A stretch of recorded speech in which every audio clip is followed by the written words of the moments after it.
Le cours de ce soir est dédié à la mémoire de Sarah, Bat Fortuna, Bezrat Hashem, que toutes les paroles l'aident à monter au Gan Eden Mekelem Bezrat Hashem.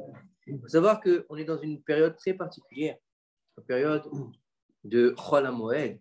Et Chol HaMoed, il faut savoir que ce n'est pas une période simple, ce n'est pas simplement Chol et Moed, ce n'est pas entre deux et puis on s'en fout, bah, tu sais, on peut travailler, on peut écouter de la musique, donc ce n'est pas vraiment une période importante. Voilà. Nos sages nous disent que Chol HaMoed, il y a un niveau de Moed dedans, donc un niveau de fête. Donc c'est comme par exemple, on a fait la Havdalah que sur du vin, parce qu'on est descendu d'un niveau, mais on n'est pas complètement dans le Chol. Donc en fait, ce qui se passe, c'est qu'il est important de faire une belle Seouda à Chol HaMoed. C'est important d'avoir des habits de fête à Chol HaMoed. C'est important. Bien sûr, on parle dans l'absolu où on peut. On ne parle pas si on travaille à l'usine et qu'on n'a pas le choix, on ne peut pas prendre de vacances. On ne va pas aller en costume à l'usine, ce n'est pas possible, on est bien d'accord. Mais il ne faut pas travailler. Bien sûr, on part toujours dans la mesure du possible, attention. Hein. Mais ça a une gdoula particulière. C'est-à-dire que ce n'est pas des jours Chol. D'accord ? On n'a pas le droit de se raser. On n'a pas le droit de se couper les cheveux. Les Ashkénazim ne se coupent pas les ongles. Les Sfaradim, on peut couper les ongles. Mais il y a des niveaux comme ça. On ne coupe ni les cheveux ni la barbe. Par contre, pour la barbe, ceux qui se laissent pousser la barbe, même avant Shabbat, on ne peut pas. Hein. Par contre, ceux qui ont des barbes un peu épaisses, pas comme moi, ils ont le droit d'égaliser au niveau de la moustache si ça les dérange pour manger, par exemple. OK ? Mais sinon, là, on va jusqu'à 34e jour du Homer. D'accord ? Je ne vous parle pas de la DA de Yom HaAtzmaut, on ne rentre pas dans le sujet ce soir, d'accord ? On va parler donc au niveau halachique pur, ok ? Et il faut savoir que depuis donc, le lendemain soir de Pessah, donc le lendemain du Seder, au soir, alors vite on a commencé ce qu'on appelle la Sfirat HaOmer. Et la Sfirat HaOmer, c'est quoi ? Ce n'est pas un compte à rebours, ce n'est pas 4, 3, 2, 1, non, ce n'est pas la nouvelle année. Il faut savoir qu'il y a marqué dans la Torah, c'est une mitzvah d'Eoraita, la Sfirat HaOmer. D'accord ? Il y a marqué, vous compterez vous-même depuis le lendemain du Shabbat, depuis le jour où vous apporterez le Homer, cette semaine qui sera entière. C'est-à-dire qu'il va aller compter cette semaine depuis le Shabbat. C'est quoi le Shabbat ? On sait très bien qu'on commence quand le Homer, le lendemain de Pessah. Donc ça veut dire que Shabbat, c'est Pessah. Comme on l'a expliqué la semaine dernière, vous vous rappelez ou pas ? On passe du Shabbat, qui est donc le 7e jour, pour arriver dans le 8e, qui est le 15, et on arrive au niveau au-delà de la nature. Vous vous rappelez ou pas la semaine dernière, on a parlé ? On a parlé de ça la semaine dernière. Vous pouvez revoir la rediffusion alors. et donc, c'est une mitzvah de la Torah, c'est marqué dans Sefer Vaïkra. D'accord ? Vous compterez, c'était quoi ce fameux Homer ? Ce n'est pas un conte, l'Homer à la base, ce n'est pas seulement un conte. L'Homer, c'était une offrande. Une offrande de quoi ? Une offrande d'orge. C'était la. C'est quoi de l'orge ? Seora. C'était en fait ce qui allait déclencher la récolte. D'accord ? La nouvelle récolte. On sait bien que les pluies, on les demande à Sukkot et qu'après, une fois que les pluies sont tombées, on récolte. OK ? Le temps de Sukkot, là, arrivé jusqu'à Pessah. À Pessah, c'est le Chag HaAviv, donc la fête des moissons. D'accord ? Donc il faut comprendre quoi ? C'est qu'on a amené une offrande d'orge. D'avoine, d'orge, des choses qui sont, on va dire, c'est plus une nourriture animale. Alors, nos sages demandent, mais pourquoi est-ce qu'on va amener une nourriture animale ? C'est quand même bizarre. Si tu vas fêter les moissons, pourquoi tu n'amènes pas du blé dans ces cas-là ? Ça aurait été plus naturel. Et en fait, non, parce que derrière la Sfirat HaOmer et derrière donc, cette offrande de Homer, il y a quelque chose de formidable. Je vais m'arrêter sur les halachot 2 petites secondes et après, je vais vous expliquer un petit peu c'est quoi le Homer. C'est quoi l'importance du Homer et la profondeur du Homer ? Mis à part le compte, aujourd'hui 1, demain 2, 3, il n'y a pas que ça. Vous savez que chaque jour, il est relié à une sphira. Vous êtes d'accord ou pas ? Vous savez ça ou pas ? La sphira, c'est les sphères célestes. D'accord ? On va y revenir juste après. Donc, le Homer, il se compte quand ? Il se compte qu'à partir de la sortie des étoiles. C'est pour moi ça ? Oui. Merci, Lechaim. Et merci d'être là pendant ce Chol HaMoed, ça fait très plaisir. On a gardé le cours et c'est important. Et donc, on peut le compter qu'à partir de Tzat HaKochavim. D'accord ? Donc, comment on fait ? En général, à la fin de Harvit, Alors, il y a plusieurs déotes, d'accord? Il y en a qui le font avant Allez-nous, il y en a qui le font après Allez-nous, d'accord? C'est pas très grave, hein, d'accord? Si vous avez eu l'habitude de le faire avant Allez-nous et vous êtes dans une synagogue où ils font après Allez-nous, ne commencez pas à faire un scandale et dire c'est pas la halakha, c'est pas comme ça. Non, il y en a qui font avant, il y en a qui font après. L'essentiel, c'est de le faire. D'accord? Et il y en a qui font le grand léché michoud kucha, il y en a qui font un petit léché michoud, il y en a qui font pas du tout le léché michoud, qui font directement la prière. L'essentiel, c'est quoi? C'est bien sûr de laisser le shaliach tzibour la dire et ensuite de dire la prière et le jour en question. Bien sûr, si on a oublié de la dire le soir, le lendemain, on va le dire sans bracha et on pourra continuer avec bracha le soir, d'accord? Donc imaginons le troisième soir, d'accord? On a oublié de le dire. On a oublié de dire ce soir, c'est le troisième jour, ok? Le lendemain matin, on a été à la tefila et le shaliach tzibour a dit à la fin de la tefila, aujourd'hui c'est le troisième jour du Homer, d'accord? Ah, tu dis, j'ai oublié de compter hier. Alors tu vas dire, aujourd'hui c'est le troisième jour du Homer sans bénédiction. Le soir, pour dire le quatrième jour, tu auras le droit de dire la bénédiction. Par contre, si tu oublies le soir et le lendemain matin, toute la journée jusqu'au soir, c'est fini. Tu ne peux plus dire avec bénédiction. Alors en général, qu'est-ce que tu feras pour quand même sortir? Tu continueras à compter. Mais pour être sûr de rentrer dans cette mitzvah-là, tu feras quoi? Avec le shaliach tzibour, tu penseras à ce que le shaliach tzibour te rende quitte. Et en général, quand le shaliach tzibour est intelligent, il pense à rendre quitte ceux qui ont loupé un jour. Ok? C'est très important. Et c'est une mitzvah qui est inhérente au soir. Maintenant, il faut comprendre une chose aussi, c'est que c'est une mitzvah chez Azman Gerama. C'est une mitzvah qui dépend du temps, puisque c'est que à partir du premier jour de Pessah jusqu'à Shavuot.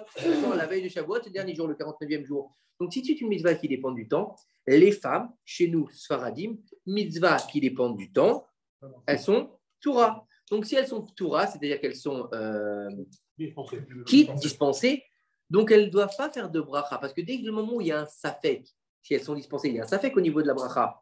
Si tu es dispensé de faire quelque chose et que tu vas faire une bracha, il y a un doute si ce n'est pas une bracha levatala, on est d'accord. Donc, nos sages nous disent que la femme ne compte pas la sphirata Omer. Et que si, malgré tout, elle veut absolument compter la sphirata Omer, je ne sais pas pour quelle raison, d'accord, pour X raisons, parce que ça l'aide, peut-être parce que ça l'aide dans son travail des midot, ou ça l'aide à se rappeler quand est-ce que ça va tomber Shavuot, se préparer à Shavuot, parce que c'est une femme qui a pris sur elle, par exemple, mettons un exemple, c'est une femme qui vient de faire tchouva, d'accord? Et elle sait que dans 49 jours, c'est Matan Torah, donc Shavuot, la fête de Shavuot. Et elle se dit, voilà, cette année, je prends sur moi et j'ai envie de faire un effort pour avancer dans ma Torah. Donc, qu'est-ce qu'elle va faire, cette femme-là? Elle se dire, voilà, aujourd'hui, un jour. OK, aujourd'hui, jour 2. Aujourd'hui, par exemple, elle va dire, j'ai fait un Teilim. Demain, j'ai pris sur moi le Kisouï. Et après-demain, oui, etc., etc. Donc, ça va l'aider dans sa tchouva. Elle pourra compter, mais sans bénédiction. D'accord? Mais la majorité des poskim sfaradim, bien sûr, d'accord? Après, si vous priez chez Chabad, etc., les femmes, elles prient avec la bracha. On est entre Sfaradim, on va dire la halakha Sfaradi, elles font sans bénédiction. D'accord? Mais quel intérêt pour une femme de faire des prières et tout ça si elle n'a pas d'obligation? Alors, si tu veux, on va dire qu'il peut y avoir l'intérêt de faire des mitzvot, rajouter dans les mitzvot. C'est-à-dire que, par exemple, la femme, par exemple, doit faire. Écoute, la femme, elle doit faire une prière par jour. D'accord? Maintenant, on sait qu'il y a 3 prières par jour. Si elle fait 2 prières en plus, c'est pas mauvais. Mais, donc c'est bien parce que ça va lui donner, ça va la nourrir spirituellement, ça va lui donner des forces. Et puis, elle fait une mitzvah, donc elle prend aussi une récompense. Mais il faut faire attention, et c'est ça le piège. Et c'est ça le piège de notre génération. Souvent, aujourd'hui, je ne sais pas si vous avez remarqué, aujourd'hui, il y a plein de rabbinites. Vous avez vu ou pas? Ça fuse dans tous les sens, les rabbinites. D'accord? C'est le nouveau truc à la mode. La rabbinite à telle, elle donne des cours, les femmes vont, elles rentrent à 1h du matin, c'est la mode. D'accord? Après. Et quand elle s'appelle rabbinite, c'est pas parce qu'elles sont l'épouse d'un grand rabbin. Des fois, c'est l'épouse d'un rab, ou des fois, tu l'as appelée la rabbinite parce que c'est l'épouse du rab et elle ne donne pas forcément un cours, tu l'appelles la rabbinite. Les rabbinites qui préparent les modèles pour le. Oui, c'est encore autre chose, ça aussi. C'est encore autre chose. Ça, c'est des madrichot calottes, c'est encore autre chose. Ce n'est pas des rabbinites, on ne les appelle pas rabbinites. C'est la fille qui va l'appeler rabbinite. Comme moi, des fois, par exemple, je donne un cours à un jeune qui va se marier, ou bien je fais un truc avec quelqu'un qui ne me connaît pas, il va m'appeler arabe, alors que je ne suis pas arabe, tu vois. C'est le titre honorifique, on va dire, pour donner un peu une mise guérette, voilà, une mise guérette. Mais en général, une rabbinite, c'est la femme d'un rabbin, d'un grand rabbin. Et aujourd'hui, il y a des rabbiniotes qui donnent des cours, etc. Donc aujourd'hui, c'est très à la mode. Donc il faut qu'il fasse attention que la femme ne fasse pas ça aux dépens de sa maison. Parce que c'est bien au niveau des prières, au niveau des cours, au niveau de la hashkafa, au niveau des tfilotes, d'accord? Si la femme, écoutez bien, c'est très dur ce que je vais dire, mais ce n'est pas de moi.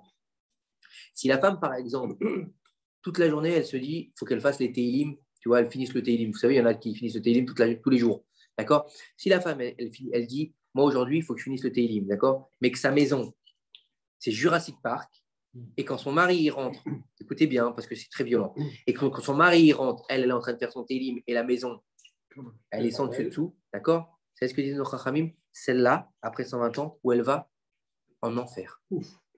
En enfer.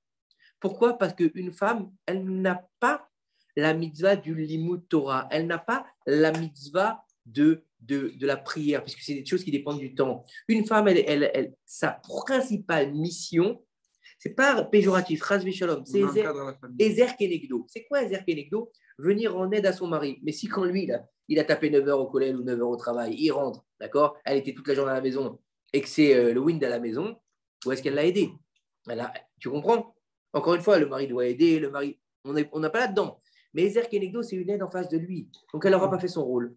Donc, si elle n'a pas fait son rôle, après 120 ans, tréha. Donc, si elle veut faire, c'est un plus. Tu as tout compris. Voilà, c'est comme par exemple, toi, tu as 3 prières par jour, d'accord? Tu fais ta prière normale. Dans la prière, il y a plein de moments où tu peux rajouter des choses. D'accord? Tu peux rajouter pour le lien de la tchouva, tu peux rajouter pour le lien de Zera Levatala, tu peux rajouter pour le lien de la Bakasha quand tu fais une demande à Kadosh Baruch Hu dans Shema Kolenu. Il y en a qui rajoutent Shir la Ma'alot à la fin, Elohai Netzor, là-bas, ils rajoutent Shir la Ma'alot. D'accord? C'est pas obligatoire, c'est un plus. Tu comprends? Ouais. C'est comme, il y a des gens qui mettent Rashi, Rabbeinu Tam, Shimushi Rabba et encore d'autres paires de tefilines. D'accord? T'as mis Rashi, t'as fait ce qu'il fallait. Tu comprends? Après, encore une fois, tu veux les adhères. D'accord? C'est comme tu achètes un loulav, il est cachère, aucun problème au niveau de la lacha. Et toi, tu vas un super loulav. C'est mieux, tu comprends? Tu as la mitzvah et tu rajoutes la mitzvah. Mais pas aux dépens, que ce soit un homme ou une femme, pas aux dépens des autres. Une femme, elle laisse sa maison et elle fait son truc de hidour, c'est pas bon. D'accord? Un homme, alors, ça tombe bien, on est en plein Pessah, d'accord? Il y a malheureusement des hommes qui ont appris la halachot, d'accord? Et ils sont en panique, les mecs. Pour eux, tout est chametz. Donc, ils vont craquer, ils vont mettre un collant sur le filtre de l'eau, ils vont plus acheter de bouteilles d'eau parce qu'ils ne sont pas sûrs de la cache-route, d'accord? Ils vont faire leur huile avec du coton. J'en ai entendu des comme ça, hein, les mecs, ils pressent le coton pour faire de l'huile, hein, parce qu'ils n'ont pas confiance en la cache-route, d'accord? À la limite, ils ne vont pas abattre leur bête eux-mêmes, quoi, d'accord? Et donc, Pessah, pour eux, c'est que des restrictions, et leur femme, elle n'a qu'une envie, c'est de mourir, d'accord? D'accord? Donc, c'est le hidour sur le dos de quelqu'un, c'est interdit. On ne fait pas une mitzvah sur le dos d'une avera. Parce qu'il y a marqué Ve'ata l'eracha kamocha. Ça, c'est une mitzvah de la Torah. D'accord? C'est marqué dans la Torah, Ve'ata l'eracha kamocha. Si tu fais un tsar à quelqu'un, tu donnes une souffrance, tu l'aimes ou tu ne l'aimes pas? Tu donnes une souffrance. Donc, comment tu peux faire une mitzvah, toi, de ton hidour sur le dos d'une avera? C'est interdit. Et c'est exactement le même niveau au niveau des femmes, au niveau des hommes. D'accord? Donc, on est bien d'accord au niveau du Sfirata Omer. OK? Même si aujourd'hui, on n'a plus le Beth Amikdash, même si aujourd'hui, le compte a été mis en place par nos rabbanim, il faut le compter. D'accord? C'est très important. Et pourquoi c'est important? Parce qu'il faut savoir qu'on a expliqué qu'au début du cours que chaque jour, il est relié à une sphère céleste. Et en fait, il faut savoir que chaque sphère céleste, ça va nous permettre de nous améliorer. Et on sait qu'après le 50e jour, c'est quoi? Le Noun, le niveau 50, c'est Matan Torah, c'est Shavuot. Et il faut savoir qu'en fait, le Rav Sitruk Zichrono Livracha, il avait expliqué dans un de ses cours que j'ai écouté la semaine dernière, il avait expliqué en fait que dans la Torah, il y a marqué Som Tassim Alecha Melech. Tu vas mettre sur toi un roi. Tu mettras sur toi un roi. D'accord? Et en fait, quand on parle de roi, c'est vrai qu'on a l'habitude de dire un roi de chair et de sang. Mais en fait, Som Tassim, mettre, tu mettras, donc c'est un commandement positif. Donc, tu dois remettre le roi. C'est qui le roi? Akadosh Baruch Hu. Qui est-ce qui a donné la Torah? C'est Akadosh Baruch Hu. Qui est-ce qui a développé en fait le Inyan de la Malchut. C'est Akadosh Baruch Hu. Mais pourquoi? Il faut savoir que dans le Inyan de la Malchut, il y a quelque chose de formidable. Erev Tov, de formidable. Dans la Malchut, vous savez que la Malchut d'Israël, ce n'est pas une Malchut comme dans tous les pays. À quoi elle sert la Malchut? Elle sert à rassembler. D'accord? À rassembler le peuple dans une unité, une ardoute. Donc en fait, c'est que à partir du moment où on a la Malchut d'Israël, on arrive à une shlemut, une complétude. Comme on l'a vu comment? À partir du début de la Malchut, Shaoul, le premier des rois d'Israël, on ne parle pas de Moshe Rabbeinu, on ne parle pas de Yoshua qui avait le titre en fait honorifique de roi, mais qui n'était pas effectivement les rois. Le premier roi d'Israël, on va dire effectif en Eretz Israël, c'était Shaoul HaMelech. Lui, il est venu faire le tikkun des enfants qui se sont prosternés devant Esav, donc il est de la tribu de Binyamin, il a dû passer avant Yehuda, d'accord, pour pouvoir faire le tikkun. Après, on a le premier roi qui s'appelle David HaMelech. Et David HaMelech, si vous regardez bien, c'est un roi de dualité. C'est le roi qui a un rapport avec quoi? Avec Shavuot. Il est mort à Shavuot, il est né à Shavuot. David HaMelech, c'est aussi le référent à Shavuot. Et David HaMelech, c'est le Télim, bien sûr, tout le monde sait ça. Et on a aussi le Inyan de Ruth, sa grand-mère, son arrière-grand-mère, d'accord? David HaMelech, il a posé les bases de la royauté d'Israël de Yehuda. Yehuda, c'est très important. Et donc, une fois que lui, qui avait son royaume dans la dualité, il a nommé son fils Shlomo, donc roi d'Israël. Et là, on est arrivé dans la Shlemut. La Shlemut, c'est la complétude. Et c'est pour ça que Shlomo HaMelech, il a été capable de construire le Beth Amikdash. D'accord? Donc, le but de quoi? Le but du roi d'Israël, en fait, c'est quoi? C'est de construire le Beth Amikdash, faire une maison à Kadosh Baruch Hu, pour qu'Akadosh Baruch Hu, ensuite, il fasse quoi? Il réside sur terre. Donc, on a en fait la Malchut et d'Elohim sur terre. Donc, Dieu, il est sur terre. Donc, ça, c'est la vraie Malchut. Mais en fait, nous, qu'est-ce qu'on pense? On dit Som Tassim Talecham Melech, c'est de se mettre un roi comme les autres peuples. Mais le but de la royauté d'Israël, c'est de faire venir le Melech HaMashiach pour dévoiler Akadosh Baruch Hu sur terre, mais plus en petit, en grand. Puisque à partir du début de la Malchut de David, on a la source de Mashiach, puisque on a Mashiach ben David, qui est celui qui va être le libérateur final. Vous êtes d'accord ou pas? C'est quoi l'histoire? Regardez bien comment c'est fort. Abraham Avinu, il y a eu une guerre avec les rois de Sodome. Vous vous rappelez de cette histoire? Les rois de Sodome, les 5 rois contre les 4 rois. Et là-bas, ils ont été capturés Lot. Pourquoi ils ont été capturés Lot? Bizarre, qu'ils sont dans l'affaire de Lot. Et ils ont demandé à Abraham de venir libérer Lot. Donc, ils savaient très bien qu'Abraham allait se battre contre eux pour libérer son neveu, puisque lui, il est Kulo Chesed, c'est sa famille, c'est sa chair. Il est obligé d'aller libérer sa chair. Écoutez bien comment c'est formidable. Les nations du monde, ils nous acceptent tant qu'on est dispersés. Qu'est-ce qu'il a dit à Haman à Achashverosh? Regarde ce peuple dispersé parmi les nations, il n'a aucun intérêt. Ou l'Ochavé, il lui a dit l'Ochavé. Vous savez ce que ça veut dire, c'est l'Ochavé? Vous savez ce que ça veut dire en hébreu? Ça vaut rien. Il a dit, il vaut rien. Il lui a dit, il vaut rien. Ça vaut rien. Pourquoi tu le gardes? Leur vie, elle vaut rien, il lui a dit à Achashverosh. Ils sont dispersés. Et vous regardez bien. Aujourd'hui, qu'est-ce qu'on dit? Nous, on les aime, les Juifs. Mais qu'est-ce qu'on n'aime pas? Qu'est-ce qu'on n'aime pas aujourd'hui? Partout dans le monde. Israël. Pourquoi on n'aime pas Israël? Parce que Israël, il représente l'entité d'un royaume d'Israël. Donc, une entité de peuple. Tant qu'on a des Juifs en France, des Juifs en Belgique, des Juifs, on les garde, on les aime bien. C'est nos Juifs, ça va. Oui, non, mais tu as compris. Mais à partir du moment où on peut, comment ils disent aujourd'hui, on peut très bien être antisioniste, mais pas antisémite. D'accord, c'est le nouveau truc à la mode. Pourquoi? Et qu'est-ce que c'est que cette histoire avec Abraham et Lot? Alors, il y en a qui disent que parce qu'il y avait Nimrod qui voulait prendre en fait Lot, et que comme Lot, il ressemblait à Abraham, ça c'est un midrash qui dit comme Lot, il ressemblait à Abraham, il voulait tuer Lot aux yeux de tout le monde en disant, vous avez vu, j'ai tué Abraham, donc arrêtez d'être religieux. D'accord? Vous, les religieux à Mer Charim, arrêtez vos bêtises et devenez chiloni. Et en fait, la DA la plus profonde, c'est extraordinaire. Quand je l'ai écouté, j'ai eu des frissons. C'est une explication qui vaut ce pesant d'or. Et cette explication, imaginez-vous qu'elle a plus de 30 ans. De la bouche du Rav Sitruk Zichroné Bracha. Il dit, quand ils ont pris Lot, il savait très bien qu'Abraham, il allait venir le délivrer. Et Abraham et Lot, à eux deux, ils représentent l'essence même du Mashiach. Comment? Abraham, c'est le côté paternel et Lot, c'est le côté maternel. Abraham Avinu, le père du Ham Israël, qui est donc le premier des patriarches, va donner naissance à Yitzhak, qui va donner naissance à Yaakov. Vous êtes d'accord jusque-là? Yaakov va avoir 12 fils. De ces 12 fils vont naître des enfants. Un des enfants, il s'appelle Yehuda. D'accord? Il va marier 2 de ses enfants à une fille qui s'appelle Tamar. Vous me suivez jusque-là? Dites-moi si je vais trop vite. Hein. Je vous fais un peu l'historique, mais on est obligé pour comprendre.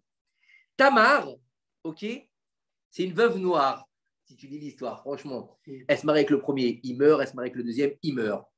Ok? Yehuda, il a peur. Bon, c'est pas une veuve noire. Chazvé Shalom. Elle, c'était une tzadékette. C'était deux maris qui étaient des Rechaim. Rechaim, attention. Hein. Le premier, il s'appelle Er. Et tu le lis à l'envers, ça fait Ra, le mal. Imaginez, hein. Les deux, ils faisaient les Vatala. Écoutez bien, c'est pas fini. Bon, Yehuda, il prend peur. Il dit le dernier, il est un peu petit, je veux pas qu'il clapse lui aussi, c'est pas grave, je veux pas, on va y aller. Quand il grandira, va chez ton père en veuve et quand il grandira, je te le donnerai. Ok, c'est-à-dire, elle voit que le temps passe, qu'est-ce qu'elle fait? Elle se déguise en Kadesha. Il y en a qui marquent que c'est une prostituée. C'est pas une prostituée, d'accord? C'est plus profond que ça. Mais on va dire, on va rester dans la traduction simpliste. On va dire, elle s'est déguisée en prostituée, elle s'est mise au chemin, il l'a vue, elle lui a dit, ouh, ouh. Il lui a dit, et lui, il était veuf. Elle lui a dit, ouh, il a dit, oui, quoi? Viens là. Je sens que t'es un peu. Hop. Fébrile, il lui a donné son bâton, son manteau. Oui, quoi? Non, il voulait la marier après. Il voulait la marier après. Oui, c'est pas le problème, on ne rentre pas dans l'histoire. Oui, mais on fait un petit. C'était pas autorisé la prostitution, pas pour les avots. Pas pour les avots. Mais non, mais tu peux pas dire que Yehuda il a fait de la prostitution. Tu peux pas dire. Non, mais tu peux pas dire. Non. Il l'a épousée. Il l'a épousée. Non, il lui a donné les signes, il l'a épousée. Allez, il a épousé après. Non, il lui a donné les signes. Il lui a dit, tu me donnes quoi? Il lui a dit, j'ai rien. Donne-moi mon truc. Donc, ou Kidesh, il y a plusieurs niveaux. Comment est-ce qu'on peut Kidesh la femme? C'est plusieurs niveaux. Par la relation, par le cadeau, par l'argent. Ouais, on ne rentre pas là-dedans. On raconte l'histoire grosso modo pour pouvoir un peu se remettre à niveau. D'accord? Bref, elle tombe enceinte. Il lui dit, ah, ta belle-fille, elle s'est prostituée. Amenez-la, on va la brûler. Pourquoi la brûler? Parce que c'était la fille de Shem qui était considérée comme un Kohen. D'accord? Et elle lui a dit, reconnais à qui ça appartient. Et dit, ok, elle a raison. De ça, elle va avoir 2 enfants. Ces 2 enfants, d'accord, 2 jumeaux. Il va avoir donc les enfants. De ces enfants, va naître encore des enfants. Et de cet enfant, il va naître un homme qui s'appelle Boaz. Jusque-là, vous me retenez. Boaz, on le met de côté, d'accord? Boaz, vous le mettez de côté. Et on parle de l'autre côté maintenant. On a un personnage perfide, violent, qui aime l'argent et la débauche à un niveau incroyable. Nos sages nous disent que c'était un pervers. D'accord? Voilà. Lot. D'accord? Pourquoi il est parti s'installer à Sdom? Sdom, ça porte bien son nom. Hein. Parce qu'il aimait. Là, il aimait la débauche. OK? Et donc, Lot, l'ange vient le libérer par le srout d'Abraham. Et il lui dit, non, écoute, il lui dit à l'ange, écoutez bien ce qu'il lui dit, ne m'amène pas avec. L'ange lui dit, je vais t'amener près d'Abraham. Il dit, non, ne m'amène pas auprès d'Abraham. Parce qu'il lui dit, regarde ici, autour des pervers, je suis un tzaddik, mais si tu m'amènes à côté d'Abraham, on va voir tout de suite si tu es un rachat. Non, amène-moi dans la grotte là-bas. Il arrive dans la grotte, d'accord, avec ses 2 filles, sa femme elle meurt en chemin, tout le monde connaît l'histoire. OK? Et là, dans l'histoire, une pluie de soufre qui détruit toute la vallée donc, de la mer morte. OK? Les filles regardent par la fenêtre. Ouh là là, le monde est détruit. Le monde est détruit. Hein. Elle disait, le monde est détruit. Donc, on est vivante. Le vieux, il est vivant. Il va falloir qu'on repeuple le monde. Et ben, imaginez le trauma. Hein. N'oubliez pas qu'on n'est pas très loin de la génération du déluge. Hein. Donc, pour elle, lui, il sait, mais elles ne savent pas. Comment? Ils ne savent pas. D'accord, elles ne savent pas, les filles. Donc, elles vont avec leur père et de là, elles vont avoir 2 enfants, un qui s'appelle Ammon, l'autre qui s'appelle Moab. D'accord? Donc, Moab, c'est l'aîné qui a eu Moab. qui a inscrit dans les gènes de son peuple la débauche absolue. D'accord? C'est même pas qu'elle a caché. Elle dit, il s'appelle mon père. De mon père. Imaginez le niveau, quoi. C'est-à-dire que la meuf, elle en est fière. Ce bébé, c'est un bébé de l'inceste, quoi. Donc, le peuple de Moab, c'est un peuple incestueux. Mais en fierté, hein. D'accord? Et c'est eux qui viendront faire fauter les Bnei Israël dans le désert. C'est eux qui seront responsables de la mort de 24 000 Béné Israël dans le désert, de la tribu de Shimon. D'accord? La débauche, ça fait partie de Moab. Mais dans cette débauche dégueulasse, d'accord, on a un joyau. Vous savez qu'on a toujours... Vous avez remarqué quand vous vous rappelez des films de western, ils mettaient un grand tamis dans la boue, ils mettaient avec de l'eau et là-bas, ils sortaient les pépites d'or. Vous vous rappelez ou pas de cette histoire? Donc, c'était dans la boue qu'on allait chercher les pépites d'or. Et dans cette boue de Moab dégueulasse, pervers, méchant en plus, méchant parce que Lot, leur arrière-grand-père, donc celui qui a fondé le pays de Moab, la ville, le peuple de Moab, d'accord? Lui, il a dit aux Malachim, venez manger chez moi malgré le problème. Il a dit, il n'y a pas de problème. Là, Moshe leur dit, vous pouvez nous donner un peu d'eau et un peu de pain? Allez crever, ils leur ont dit. Où est le chesed? Il n'y a pas de chesed. Parce que ce n'était pas ancré en eux le chesed, en fait. Bref, de là, il sort un joyau, une princesse moabite qui va se convertir au judaïsme et qui va se marier avec Boaz. Il va se marier avec Boaz. Boaz et Ruth, ils se marient ensemble. Le lendemain matin, ils meurent. Elle est fécondée. D'accord? De cette union naîtra un enfant qui va s'appeler Oved. De cet enfant, il va naître un enfant qui va s'appeler Ishaï. Et de cet enfant naîtra un enfant qui s'appellera David Améler. Et de cet enfant naîtra un homme qui s'appelle le Mashiach.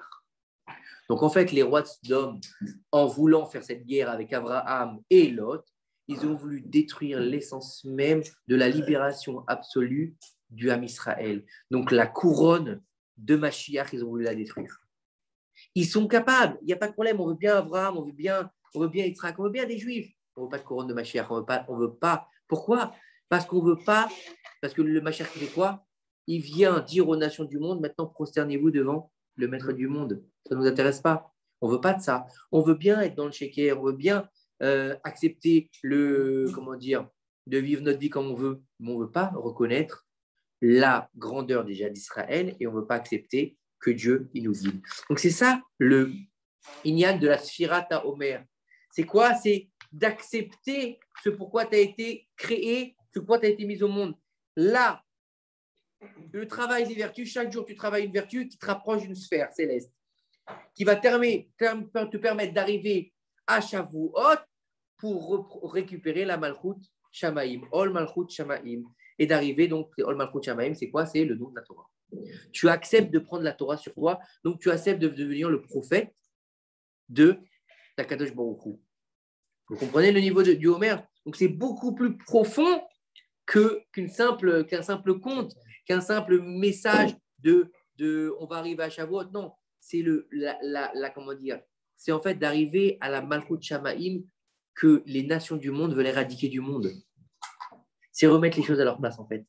C'est continuer en fait, regardez, c'est magnifique parce que c'est continuer en fait la nuit du Seder. Puisque la nuit du Seder, c'est l'El à Seder, c'est quoi? C'est de la nuit qui remet de l'ordre. Donc en fait, en travaillant tes vertus, en améliorant ta personne, en te rapprochant des sphères célestes et en augmentant dans les sphères, d'accord? On, Netzach, Malchut, etc., pour arriver ensuite à laquelle? La plus grande des sphères, c'est hein? Non. Non. Malchut. Non. Chesed, Goura, Chesed, non. Chesed, Goura, Tiferet, Od, Netzach, Yesod, Malchut, je ne sais plus. C'est Malchut, ouais. Malchut, c'est Malchut Shamaim. D'accord? Donc, c'est tout un niveau de remettre le niveau d'Akadosh Baruch Hu à sa place. Donc, en fait, la Sfirat HaOmer, elle permet de continuer le Seder de Pessah. Elle permet d'asseoir la remise à jour du dévoilement d'Akadosh Baruch Hu, puisque le soir de Seder, on appelle ça l'El Shimurim. Pourquoi l'El Shimurim? Parce que c'est Akadosh Baruch Hu lui-même qui vient garder le monde. Pourquoi? Parce que l'eau, elle est des malach, l'eau, elle est des saraf, l'eau, elle est des shaliach. Je n'ai pas envoyé un messager, comme on l'a dit la semaine dernière, je n'ai pas envoyé un messager, je n'ai pas envoyé une aide, ni un ange, c'est moi-même qui suis descendu. C'est lui qui a clôturé la sortie d'Égypte. Et on est sorti d'Égypte seulement, pourquoi? Pour recevoir la Torah. C'est tout. C'est ça le but de la création. Le Réchit Israël qui va récupérer le Réchit qui s'appelle la Torah. Puisque la Torah, c'est Or Haïta. C'est la lumière, en fait, de la création. Donc, en fait, qu'est-ce que tu fais? Tu vas réussir à redévoiler en travaillant tes vertus la lumière originelle. Et ça, c'est très fort parce que ce n'est pas donné à tout le monde. Qu'aux Juifs, c'est donné. Parce que comme on l'a déjà expliqué, ce n'est pas péjoratif, ras shalom, minéral, végétal, animal, homme et ben Israël. Comme on le dit très bien, il y a les Juifs et il y a les nations du monde. Ce n'est pas péjoratif. Chacun, il a son niveau, chacun, il a son rôle. Il faut qu'on ait chacun notre rôle. Mais le problème, c'est que malheureusement, on s'est un peu oublié dans notre rôle. On s'est un peu perdu. Donc, arriver au travail du Homer, c'est d'arriver à retrouver son rôle. Voilà, c'était pour la Sefira Homer, un peu dans les profondeurs. Je voudrais partager avec vous une étude que j'ai faite hier de Chassidut. Et j'ai trouvé ça tellement fort que je voulais la partager avec vous. Et vous savez que le Admor Azaken, il nous dit que tout le Sefer du Tanya, en fait, il ne sert pas à être un tzaddik. Il sert à être un Benoni. C'est quoi un Benoni? C'est un moyen. Mais quand tu écoutes la traduction du Benoni, c'est un mec qui ne faute jamais. Imaginez le truc. Hein. C'est un homme qui ne faute jamais, mais qui n'a pas, comme le tzaddik, réussi à faire sortir de lui son Yetzer Hara. C'est un mec, un Yetzer Hara, qui ne fait jamais de faute, mais qui n'a pas de Yetzer Hara. Et en fait, il nous explique en fait que en fait, le tzaddik, à quel niveau il est en fait au niveau où son cœur et son esprit, ils travaillent ensemble. C'est-à-dire qu'il est plus porté par ses sentiments, vous savez, ça va être la voûte. C'est-à-dire que, qu'est-ce qui va se passer? Vous savez, quand tu vois un bon gâteau, ton cœur, il dit, tac, tac, tac, j'ai envie de ce petit gâteau. D'accord? Qu'est-ce qui marche? Ce n'est pas ton cerveau. Parce que ton cerveau, il va te dire, non, dis-moi, Pessard, tu as déjà pris 10 kilos. Va lui dire d'arrêter, s'il te plaît, ton frère. Tu as déjà pris 10 kilos, donc tu ne vas pas en plus manger le gâteau. Et qu'est-ce qu'il dit ton cœur? Allez, c'est Pessard, tu feras un régime après. Non, le tzaddik, il est au niveau d'avoir son cerveau et son cœur au même niveau. Et il t'explique là, le Rav Yoram, dans le Betsur Yaroum, il t'explique qu'en fait, le niveau, c'est le secret de la Avodat Hashem. Il t'explique en fait que il faut travailler aussi bien avec son esprit qu'avec son cœur pour arriver à une complétude dans le service. Et il te dit en fait que le but de tout ça, c'est quoi? C'est d'arriver à la pureté, arriver à la spiritualité, arriver à ce que ton corps en fait devienne un Kéli pour la Gdusha, on est bien d'accord. Am Kadosh, on est bien d'accord. Mamlechet Kohanim, une assemblée de Kohanim. Et en fait, il te dit en fait que nous, les Juifs, on a des signes immuables et on a des signes qui nous tiennent. Et sans ces signes, on ne peut pas vivre. Des signes qui ne peuvent pas partir. On a des signes qui ne peuvent pas partir. Non, alors je me suis peut-être trompé. Alors. C'est éternel. Éternel. Pas... Oui, c'est immuable, c'est ce qui ne s'en va jamais. Oui, des signes immuables, c'est ça. Éternel, c'est ça que je voulais dire. C'est bien, je ne me suis pas trompé. Et il te dit, en fait, on en a 3. Il dit, le premier signe qu'on a, les Juifs, c'est Brit Mila. Il a Brit Mila à partir du 8e jour. C'est un signe que tu as dans ta chair. Que tu le veuilles ou non, tu ne pourras plus l'enlever. C'est un signe qui est marqué, gravé à tout jamais. D'accord? De ta naissance, de tes 8e jours, d'accord? Après, pourquoi le lien du 8e jour? On l'a déjà expliqué. Le 8e jour, c'est le jour de la Gdusha. C'est le Shabbat qui est rentré en toi. C'est le jour aussi de l'infini. On ne va pas revenir sur la Brit Mila. Et donc, en fait, on voit quoi? Que la Brit Mila, c'est le premier signe. Le deuxième signe qu'on a, c'est les tefilines. D'accord? Vous savez que tous les jours, on met les tefilines, sauf le Shabbat. Pourquoi on ne met pas les tefilines le Shabbat? Parce que le Shabbat, c'est le 3e signe. D'accord ou pas? Donc, en fait, on a toujours besoin d'avoir un minimum de signes. D'accord? On ne peut pas vivre avec un seul signe. On ne peut pas vivre qu'avec la Brit Mila. Chol HaMoed, on est dans le Chol et dans le Moed. Donc, on est dans les deux. On est dans un niveau, non, on est dans un niveau, on est toujours dans le Yom Tov, la suite du Yom Tov. Bon, chérie. Et en fait, il te dit ici, regardez ce qu'il dit. Il y a 3 signes chez le juif qu'il est interdit qu'il le quitte. Ils doivent être en lui. Le premier, donc, c'est la Brit Mila. Chaque jour, c'est quoi? Le deuxième, donc, c'est les tefilines. Et une fois, donc, éternellement, c'est la Brit Mila. Du 8e jour jusqu'à ce que tu meurs, la Brit Mila, elle te suit tous les jours. Tu le veuilles ou non. D'accord? Si les parents ne le font pas. Comme David Améler, on parle de quelqu'un qui est circoncis. Comme David Améler, il disait dans les Télim, mais il y a un Télim comme ça où David Améler, il est au bain, je crois, où il est nu, et il est triste. Il est triste parce qu'il ne peut pas faire de mitzvot. Et là, apparemment, il se voit dans un miroir où il voit en fait, il se rappelle, il voit dans le miroir, il se rappelle de sa Brit Mila, et il commence à danser parce qu'il voit qu'il a une mitzvah en fait sur lui, et il est très heureux. Ah oui, il faut être heureux d'avoir sa Brit Mila. Et te dire en fait, tous les jours, ouais, tu n'es pas obligé de regarder. Tous les jours, donc tu as ta Brit Mila. Tous les matins, tu as les tefilines. Et une fois par semaine, tu as le Shabbat. En fait, c'est te dire Yesh Kavua, donc qui est tout le temps, un qui est Yomi, donc jour après jour, les tefilines, et un qui est Joui, donc Shavua. Le Kavua, c'est Kol Rega. Chaque instant, tu es Kavua. Donc, en fait, c'est la brite. C'est Kavua, c'est fixe. Il te dit, en fait, c'est pour ça qu'il faut faire très attention à sa brite. Il ne faut pas faire de taout avec sa brite. Il ne faut pas faire n'importe quoi avec sa brite. Pourquoi? Parce qu'avec ça, tu vas… Écoutez bien ce qu'il dit là. C'est pour ça que j'ai voulu le partager avec vous. En gardant ta Kdusha, ta Brit Mila, tu vas construire la grandeur des tefilines. Parce que les grandeurs des tefilines, en fait, c'est quoi?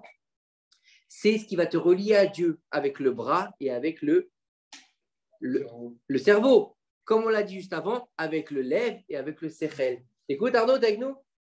Avec le lèvre et le sechel. Avec le lèvre, donc le bras, et l'esprit. Et c'est là, regardez ce qu'il dit ici. Et c'est la grandeur des 2 tefilines qui va te permettre de construire la grandeur de ton Shabbat. Pourquoi?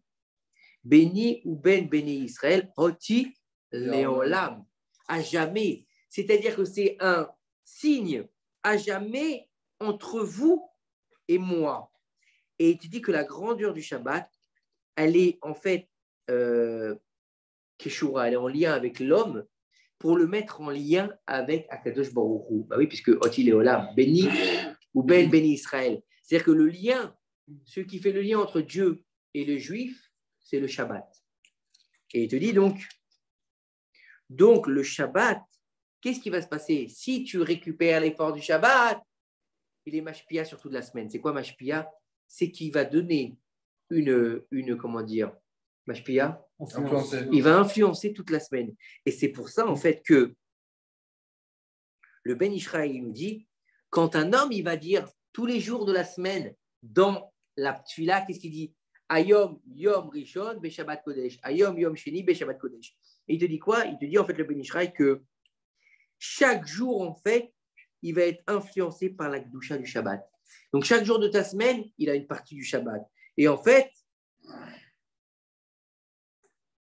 chaque jour, tu fais, écoutez bien ce qu'il dit le Ben Ishraï, c'est fantastique. Il dit que chaque jour, tu fais la mitzvah tassée de la Torah de te rappeler du Shabbat. Bah oui, il y a marqué Zachor et Yom HaShabbat, les cas des choses. Donc, si tous les jours tu dis Ayom, Yom Shabbat, Ayom, Yom Rishon, Be Shabbat Kodesh, tu rappelles le Shabbat, donc tous les jours tu mets Kayem Etzé. C'est pas énorme. Et il te dit ici, attends, 2 secondes, excuse-moi. Mais c'est quoi? En fait, ce que tu dis, c'est la bride. Si celui qui garde sa bride, ouais. Alors la médecine chez lui, elle va être plus imprégnée en lui. Donc son Shabbat aussi, il va être. Exactement. Donc tout dépend de la bride. Tout en fait dépend de la bride. Plus tu vas. C'est une madriga en fait. Voilà, c'est une chercherette de madriga. Plus tu vas avancer dans ta bride, plus tu vas garder ta bride, plus tu vas avancer dans ta tefilin aussi, puisque vous savez très bien qu'il y a un niveau pour mettre les tefilin, d'accord? Il y en a qui mettent les tefilines. Alors, allez-nous, je ne parle pas du temps. Attention, je ne parle pas de ça. Hein, la personne est mal réveillée en retard, elle est pressée. Non, je ne parle pas de ça. Je parle des mecs qui mettent leurs tefilines comme ils sont au bar, okay, qui tapent et discutent avec leurs tefilines, qui jouent à Candy Crush avec leurs tefilines, qui, malheureusement, fument avec leurs tefilines. Vous savez que moi, j'en ai vu beaucoup qui fument avec leurs tefilines. C'est grave. C'est grave. Ouais. Qui balancent les tefilines. Vous savez qu'il y a un problème. Et ça, je voudrais revenir là-dessus. Je ne sais pas si vous êtes au courant. Vous savez que quand on met la tête, souvent, qu'est-ce qu'on fait? On prend le yud derrière et on laisse la tête balancer. Mais l'important, ce n'est pas le yud, ce n'est pas la lanière, c'est la tête, puisque c'est dans la tête qu'il y a les parachiotes. Donc, quand tu fais ça, tu fais un zizou dans les parachiotes. La morale est très sévère sur ça. C'est pour ça que je suis revenu sur ça ce soir. C'est très grave de faire ça, parce que les parachiotes, c'est ça le plus important dans les tefilines, d'accord? C'est quoi? C'est pas la lanière, c'est important la lanière, bien sûr, mais le plus kadosh, c'est les parachiotes. Et quand tu balances ton tefilin comme ça, qu'est-ce que tu fais? Tu fais un zizou dans tes parachiotes. Donc, tu fais quoi? Tu tiens la tête, tu tiens le yud, quoi? Ils tiennent, en fait, quand ils ont mis le bras, ils vont mettre la tête, ils sortent du boîtier, ils se lèvent, ou ils se lèvent en général, ou ils sont debout déjà, et ils prennent le tefilin par le yud derrière, et ils ne tiennent pas la tête. Donc, il est comme ça le truc, ils tiennent par le yud derrière, le tefilin, il est ballon, il est dans les airs, et puis ils le mettent comme ça directement. Non, tu tiens ton tefilin et tu le mets. C'est très important ça. Enfin, attention aussi aux lanières de ne pas les laisser traîner par terre. Bien sûr, et puis c'est très important, bien sûr, de ne pas oublier qu'on ne met pas les tefilin pendant la moelle. D'accord? Oui, c'est pas bien. Si Chazvé Shalom, c'est un mikré d'achouf, d'accord? C'est un mikré d'achouf. Laura, allez-nous, tu as quelqu'un de ta famille qui est à l'hôpital, que tu dois avoir de ses nouvelles, d'accord? Tu as ta femme qui, Laura, allez-nous, a un problème avec la voiture. Tu as Chazvé Shalom, tu vois, un truc important, tu vois, vraiment. Tu sais que c'est important. On ne parle pas, le mec, c'est important, il faut les résultats de l'OM contre le PSG. On s'en fout de ça, d'accord? Ok, ou parce que c'est l'heure de jouer à ton Candy Crush, que tu as eu ta notification, vous avez un nouveau cadeau. On s'en fout de ça, d'accord? Ou parce que son téléchargement de Netflix, il est fini. D'accord? Là, ton téléphone n'est pas important.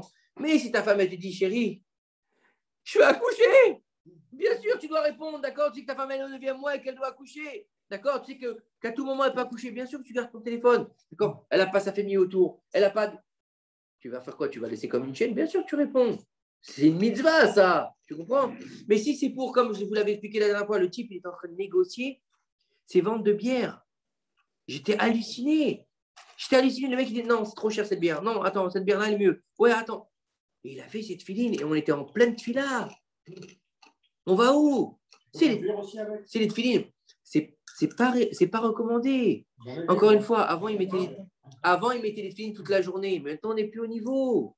D'accord? Mais il ne faut pas les alzel batfilines. C'est quand même comment dire, ce qui te relie à Kadosh Baruch Hu. Faut faire attention. Quand même, dans la tfiline, il y a 4 parachiotes. Vous vous rendez compte qu'il y a 4 parachiotes de la Torah. Ce n'est pas simplement une écriture.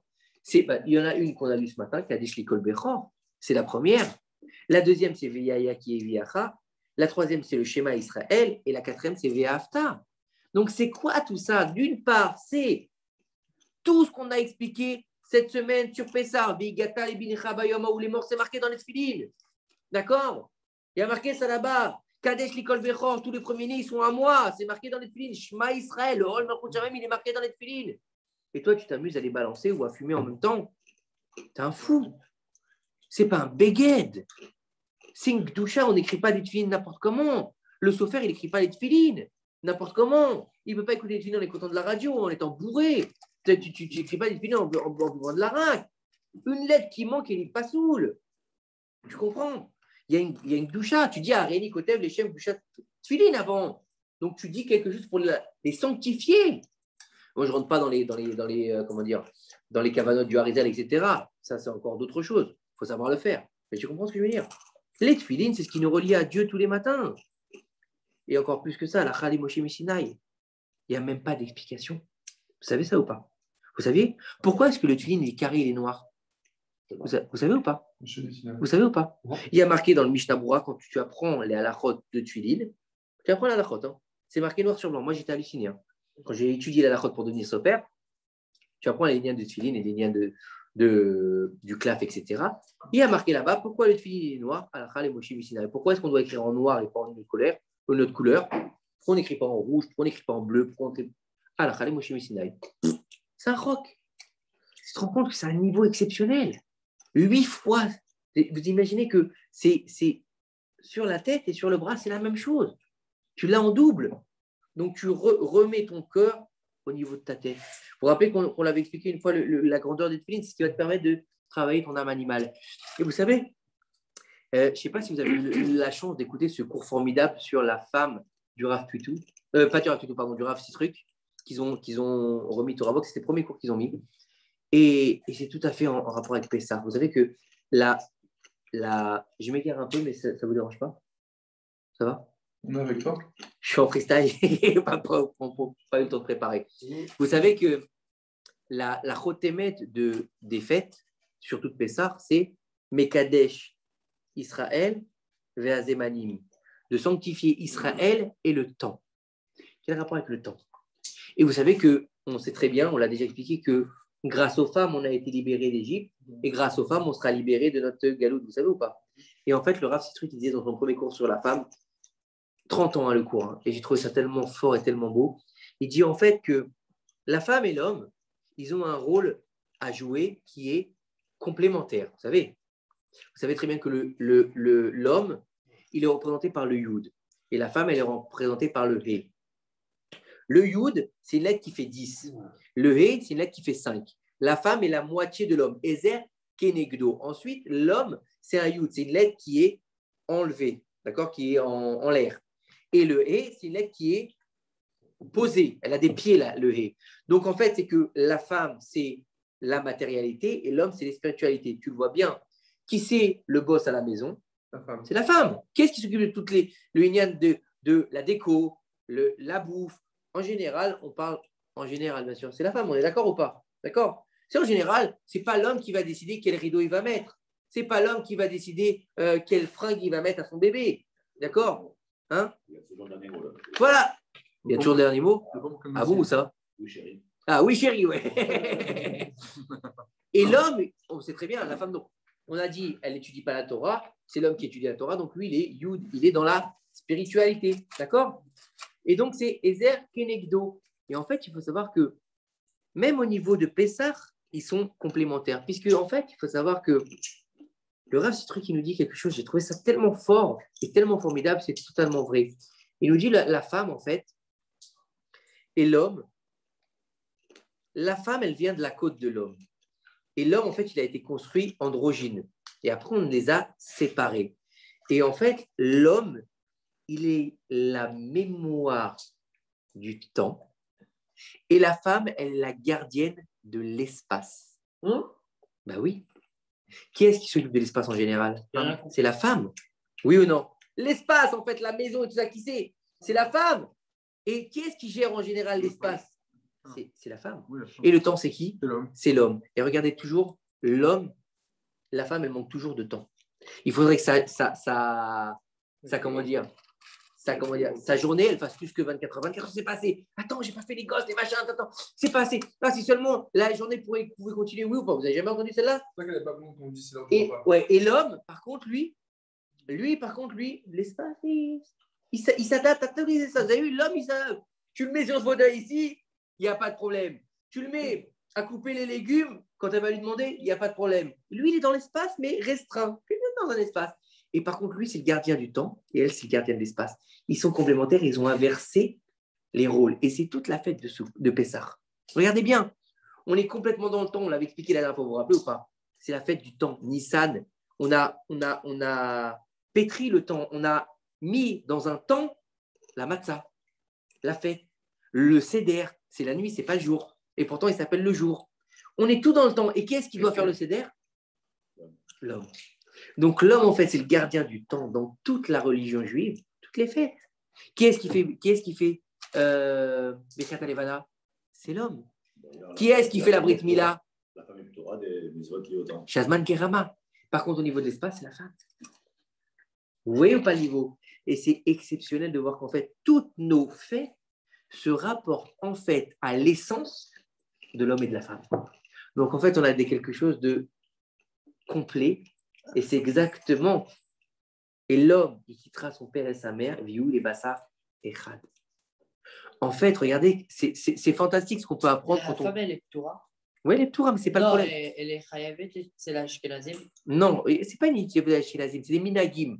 Mais regardez bien comment le niveau il est extraordinaire. C'est-à-dire que la femme, elle est Kenegdo. Mais c'est-à-dire que Kenegdo, c'est-à-dire sans elle, il ne peut pas être complet. Et sans lui, elle ne peut pas être complet. Et sans ça, on ne peut pas arriver au niveau de quoi? De la Shlemout. Et la Shlemout, c'est quoi? C'est c'est d'être au niveau donc de la prophétie. Donc, on a besoin de la femme pour devenir nous-mêmes les prophètes d'Akadosh Baruch Hu. Donc, en fait, sans femme, on n'est pas complet. Et sans être complet, on ne peut pas récupérer donc, le niveau pour lequel Akadosh Baruch Hu veut dire. Donc, on n'est plus les maîtres du temps. Donc, si on n'est plus les maîtres du temps, on ne peut pas faire les fêtes. Puisque toutes les fêtes juives, elles dépendent du temps. Comme de l'espace. Et même de l'espace. On a besoin de l'espace. Comment tu fais la fête de Sukkot si tu n'as pas de Soukha? Il te faut un espace. Vous êtes d'accord ou pas? Et même le Seder, il s'inscrit dans un espace. Et même notre exil, il s'inscrit dans un espace qui s'appelle l'Égypte. L'Égypte, Metsarim, on a dit les limites. Donc, quand tu es dans les limites, tu es dans un espace fermé? Oui ou non? Le Mama d'Arsinaï, c'était sur une montagne, c'est dans un espace. Et le temps aussi, il a joué à ce moment-là. C'était le moment où il fallait se dévoiler. Donc, en fait, tout ce qu'on peut voir au niveau des faits, mais Kadesh Israël, c'est exceptionnel de voir en fait que le temps, c'est la base. En fait, le temps et l'espace, c'est la base de tout Israël, en fait. C'est clair ou pas pour tout le monde? J'étais clair? L'Echaim. Attends, je te fais. Et je voudrais, juste là, et je voudrais qu'on étudie quelque chose ce soir. Vous savez qu'on est dans la fête de Pessah. Je suis presque en freestyle ce soir parce que bon, je suis aidé par beaucoup de bouquins. Et fête de Pessah, elle finit par le 7e jour de Pessah. 7e jour de Pessah, on l'a expliqué la semaine dernière, on ne fait pas Shechianu. Contrairement à Shmini Atzeret. À la fin de Sukkot, on fait Shechianu puisque c'est une fête à part entière. Et on a expliqué en fait que le Shmini Atzeret de Pessah, c'était Shavuot. Vous vous rappelez ou pas la semaine dernière, on a dit ça? C'est bon pour tout le monde? Tu n'étais plus là à ce moment-là. Et il faut comprendre quelque chose, c'est que donc on ne va pas faire le 7e jour, on ne va pas faire Shechianu. Mais le 7e jour de Pessah, c'est le jour de la Géoula. C'est le jour de la libération. Pourquoi? Parce qu'en fait, quand ils sont sortis d'Égypte, on a expliqué la semaine dernière que Moshe Rabbeinu l'a dit à Pharaon, Pharaon, on sort 3 jours et on revient. On va sortir 3 jours, on va faire des corbanotes et après 3 jours, on revient. T'inquiète pas. Pharaon, il a dit, après qu'il ait pris une bonne tannée, il a dit, allez-y, vous n'avez pas lu dans la Haggadah? Ils ont pris 200, il y en a qui disent qu'ils ont pris 200 makotes, vous n'avez pas lu? Mataim makot, Mataim makot, 240, ils ont pris 40, 200. Encore une fois, c'est un niveau de calcul, donc excusez-moi du peu. Et on voit en fait que la sortie d'Égypte n'a été que le début de la délivrance. Donc le Leil HaSeder, ce n'est pas la fête de la délivrance, on a expliqué la semaine dernière, c'était la fête de la Emouna. La fête de la libération, c'est Shvi Shel Pessah. Shvi Shel Pessah, qui est une très grande ségoula, c'est à Chatzot Laïla. Aujourd'hui, Chatzot est décalé puisqu'on est passé en heure d'été. On va dire vers minuit et demi, minuit et quart, minuit et demi. On va à la synagogue. Bien sûr, si les synagogues le font, bien sûr. On ouvre le Echal, on ouvre le Sefer Torah et on lit le Shirat Hayam. Attends, ça c'est le dernier jour. C'est-à-dire que là, ça va être vendredi soir. Vendredi soir. Non, vendredi soir. Shabbat. Oui. On n'a pas pu faire le dernier soir parce qu'il y a la Mimouna. La Mimouna, ce n'est pas une fête. Si. Alors, tu sais que j'avais lu à Makor. Écoute. Non, on va toucher Benjamin pour la Mimouna. Ça y est, nous invite. Ne vous inquiétez pas, samedi soir. Samedi soir, on va toucher Benjamin. Écoute, Benjamin. Samedi soir, c'est fini la fête. Samedi soir, on est déjà dans l'Isrouchag. Je parle de vendredi soir. Alors, il ne faut pas de Mimouna. Et vous savez, j'avais entendu un accord sur la Mimouna. En fait, ce n'est pas la Mimouna. Ça a été transformé au niveau du langage. En fait, c'était à la base, c'était Emouna. C'est la fête de la Emouna. En fait, on fête la libération d'Égypte. Et donc, c'est la fête de la Emouna. On l'a Emouna que Akadosh Baruch Hu nous a libérés et que c'est lui qui nous a fait les miracles et donc on est libre, la fête de la Khérout, donc la fête de la libération, d'accord? Donc on fait la Mimouna, en fait la Emouna, la fête de la Emouna, c'était pour fêter Pessah. Et donc en fait il y a eu un talouid de Mimouna et Emouna. Maïmon, qui c'est Maïmon? Maïmonide. Maïmonide, en ce moment, c'est un peu violent. C'est des lois un peu compliquées. Le Rambam, en ce moment, c'est très, très, très dur. C'est les lois sur la Bia. Bia. Surtout, on a fini Bia. Bia, c'est les lois de relations. Très, très compliquées. Vous savez, c'est encore une parenthèse, c'est pas grave. Vous avez du temps, hein? C'est Chol HaMoed. Vous savez qu'on se rend compte que quand on étudie le Rambam et qu'on est passé sur la Sota, on est passé sur beaucoup de lois jusqu'à arriver aujourd'hui à Bia. Et en fait, tu te dis, bon, d'accord, les relations, c'est. On connaît, on va dire, il y a les relations.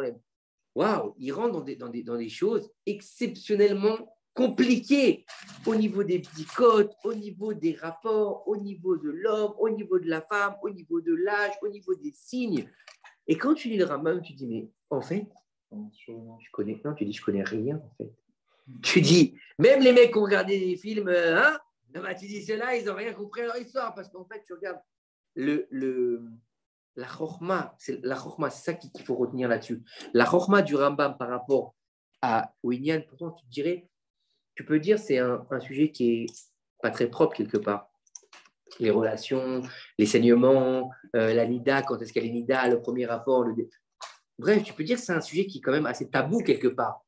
Et tu vois que le Rambam, en fait, il rentre dans des détails, tu dis, mais en fin de compte, c'est nous les abrutis. C'est nous qui avons mis des tabous à la Torah, parce qu'en fait, quand il t'explique ça, il n'y a rien de sale. C'est dur à lire, attention. Hein. Il était quand même médecin. Attendez, il faut être accroché quand même. Je vous dis franchement, je vous dis franchement, il faut être accroché, hein, parce que c'est très compliqué au niveau des lois, au niveau des nuances aussi, et au niveau de l'explication. C'est dur à assimiler, surtout quand tu viens de bouffer. Hein. Bref. Mais ce que je veux dire, c'est que quand tu lis, comment il rentre Rambam, il ne veut pas rentrer dans les détails, c'est compliqué par rapport au petit code de la femme, par rapport au Inyan de rapport, quand est-ce que si elle est vierge, si elle n'est pas vierge, et comment, et si elle a tout le temps des saignements, je ne rentre pas là-dedans. Mais je veux dire, c'est que quand tu lis ça, et que tu acceptes, bien sûr, déjà, il faut accepter l'explication du Rambam, et quand tu la prends comme une donnée de la Torah, tu dis, mais déjà, on n'a rien inventé. Ça, c'est la première chose. Et deuxièmement, c'est qu'il n'y a rien de pervers dans la Torah. C'est que même ça, pourtant, c'est tous les lignes des relations sexuelles, il faut être clair. Hein, des relations sexuelles, d'accord? Il faut vous dire les mots comme elles sont. Eh bien, tout est Gdusha. Et c'est ça qui est génial. Dire que la Torah qu'on a, en fait, elle va réussir à prendre tout cet instinct animal et ce travail aussi de Sfirat HaOmer, de transcender ton âme animale pour la faire monter vers la Malchut. Le Rambam, il y contribue. Et quand tu lis ça, tu dis waouh, on a de la chance d'être juif. Je vous assure. En tout cas, c'est le sentiment que j'ai aujourd'hui quand je lis le Rambam. Et donc, on revient sur notre vie chez le Pessah après cette petite parenthèse. En fait, au moment d'un rapport, on est trois. Toi, ta femme et bon Dieu. Et le Belachrina, oui, exactement. Bon, après, on ne va pas rentrer dans ce niveau. Arnaud, rappelle-moi ton prénom. Shlomo, c'est ça? Ouais. Shlomo. Tu sais que non seulement ça, mais on te dit que même la Neshama qui va venir, la Neshama qui va descendre, si au moment où Akadosh Baruch Hu, il a décidé que c'est une fécondation, d'accord, il explique là-bas que la Neshama dépend de tes pensées et des pensées de ta femme. Soit elle vient du côté bon, ou elle vient du côté obscur, la Neshama qui va descendre dans l'enfant. Chaz v'shalom. Il donne à tout l'âme Israël que des bonnes Neshamot. Et malheureusement, il faut savoir que c'est comme ça. Donc, des fois, des parents, par exemple, et moi, je l'ai lu plusieurs fois dans les lignes du Rav Yoram qui explique que, par exemple, des parents, c'est des parents qui sont Gdusha, Taora, des grands religieux, ils ont de grandes babas, des machins, des trucs. Et ils ont un enfant qui part de travers, Halloween, mais violent, quoi. Il dit, c'est parce qu'au moment où ils étaient ensemble dans l'intimité, ils ont eu des pensées de Halloween. Par contre, t'en as, ils font walou, d'accord? Rien. Pas Shabbat, pas les fêtes. Allez, on va dire Afenida, d'accord? Voilà, ok.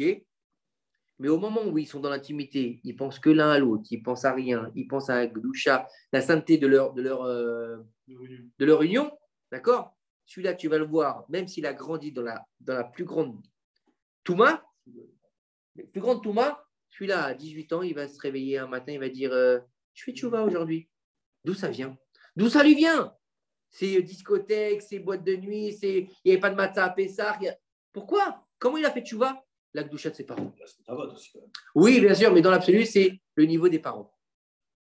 Alors, écoutez, donc finir avec la libération absolue du Ham Israël. Pendant 3 jours, ils sont partis. Après 3 jours, les espions sont revenus chez Pharaon. Ils lui ont dit, ceux-là, ils ne vont jamais revenir. Pharaon, il fait 1 jour de voyage avec ses 600 chars et tous les chars d'Égypte. Donc, vous imaginez le niveau de violence quand même. Akadosh Baruch Hu, il leur dit, j'ai mis 10 plaies sur votre tête, d'accord? Certains rangent leurs chevaux parce qu'ils ont peur de la plaie du barad, d'accord? De la plaie de la grêle, d'accord? Pharaon, il dit, mais qu'est-ce qu'on a fait de laisser partir Israël? Imaginez le niveau, le mec qui vient de prendre une tannée et il dit, on a fait une bêtise. Bon, là-bas, il y a marqué que Dieu, il lui a endurci son cœur. Il y a marqué là-bas dans la paracha Béchalar. Il prend 600 chars. D'accord? Les guerriers les plus aguerris.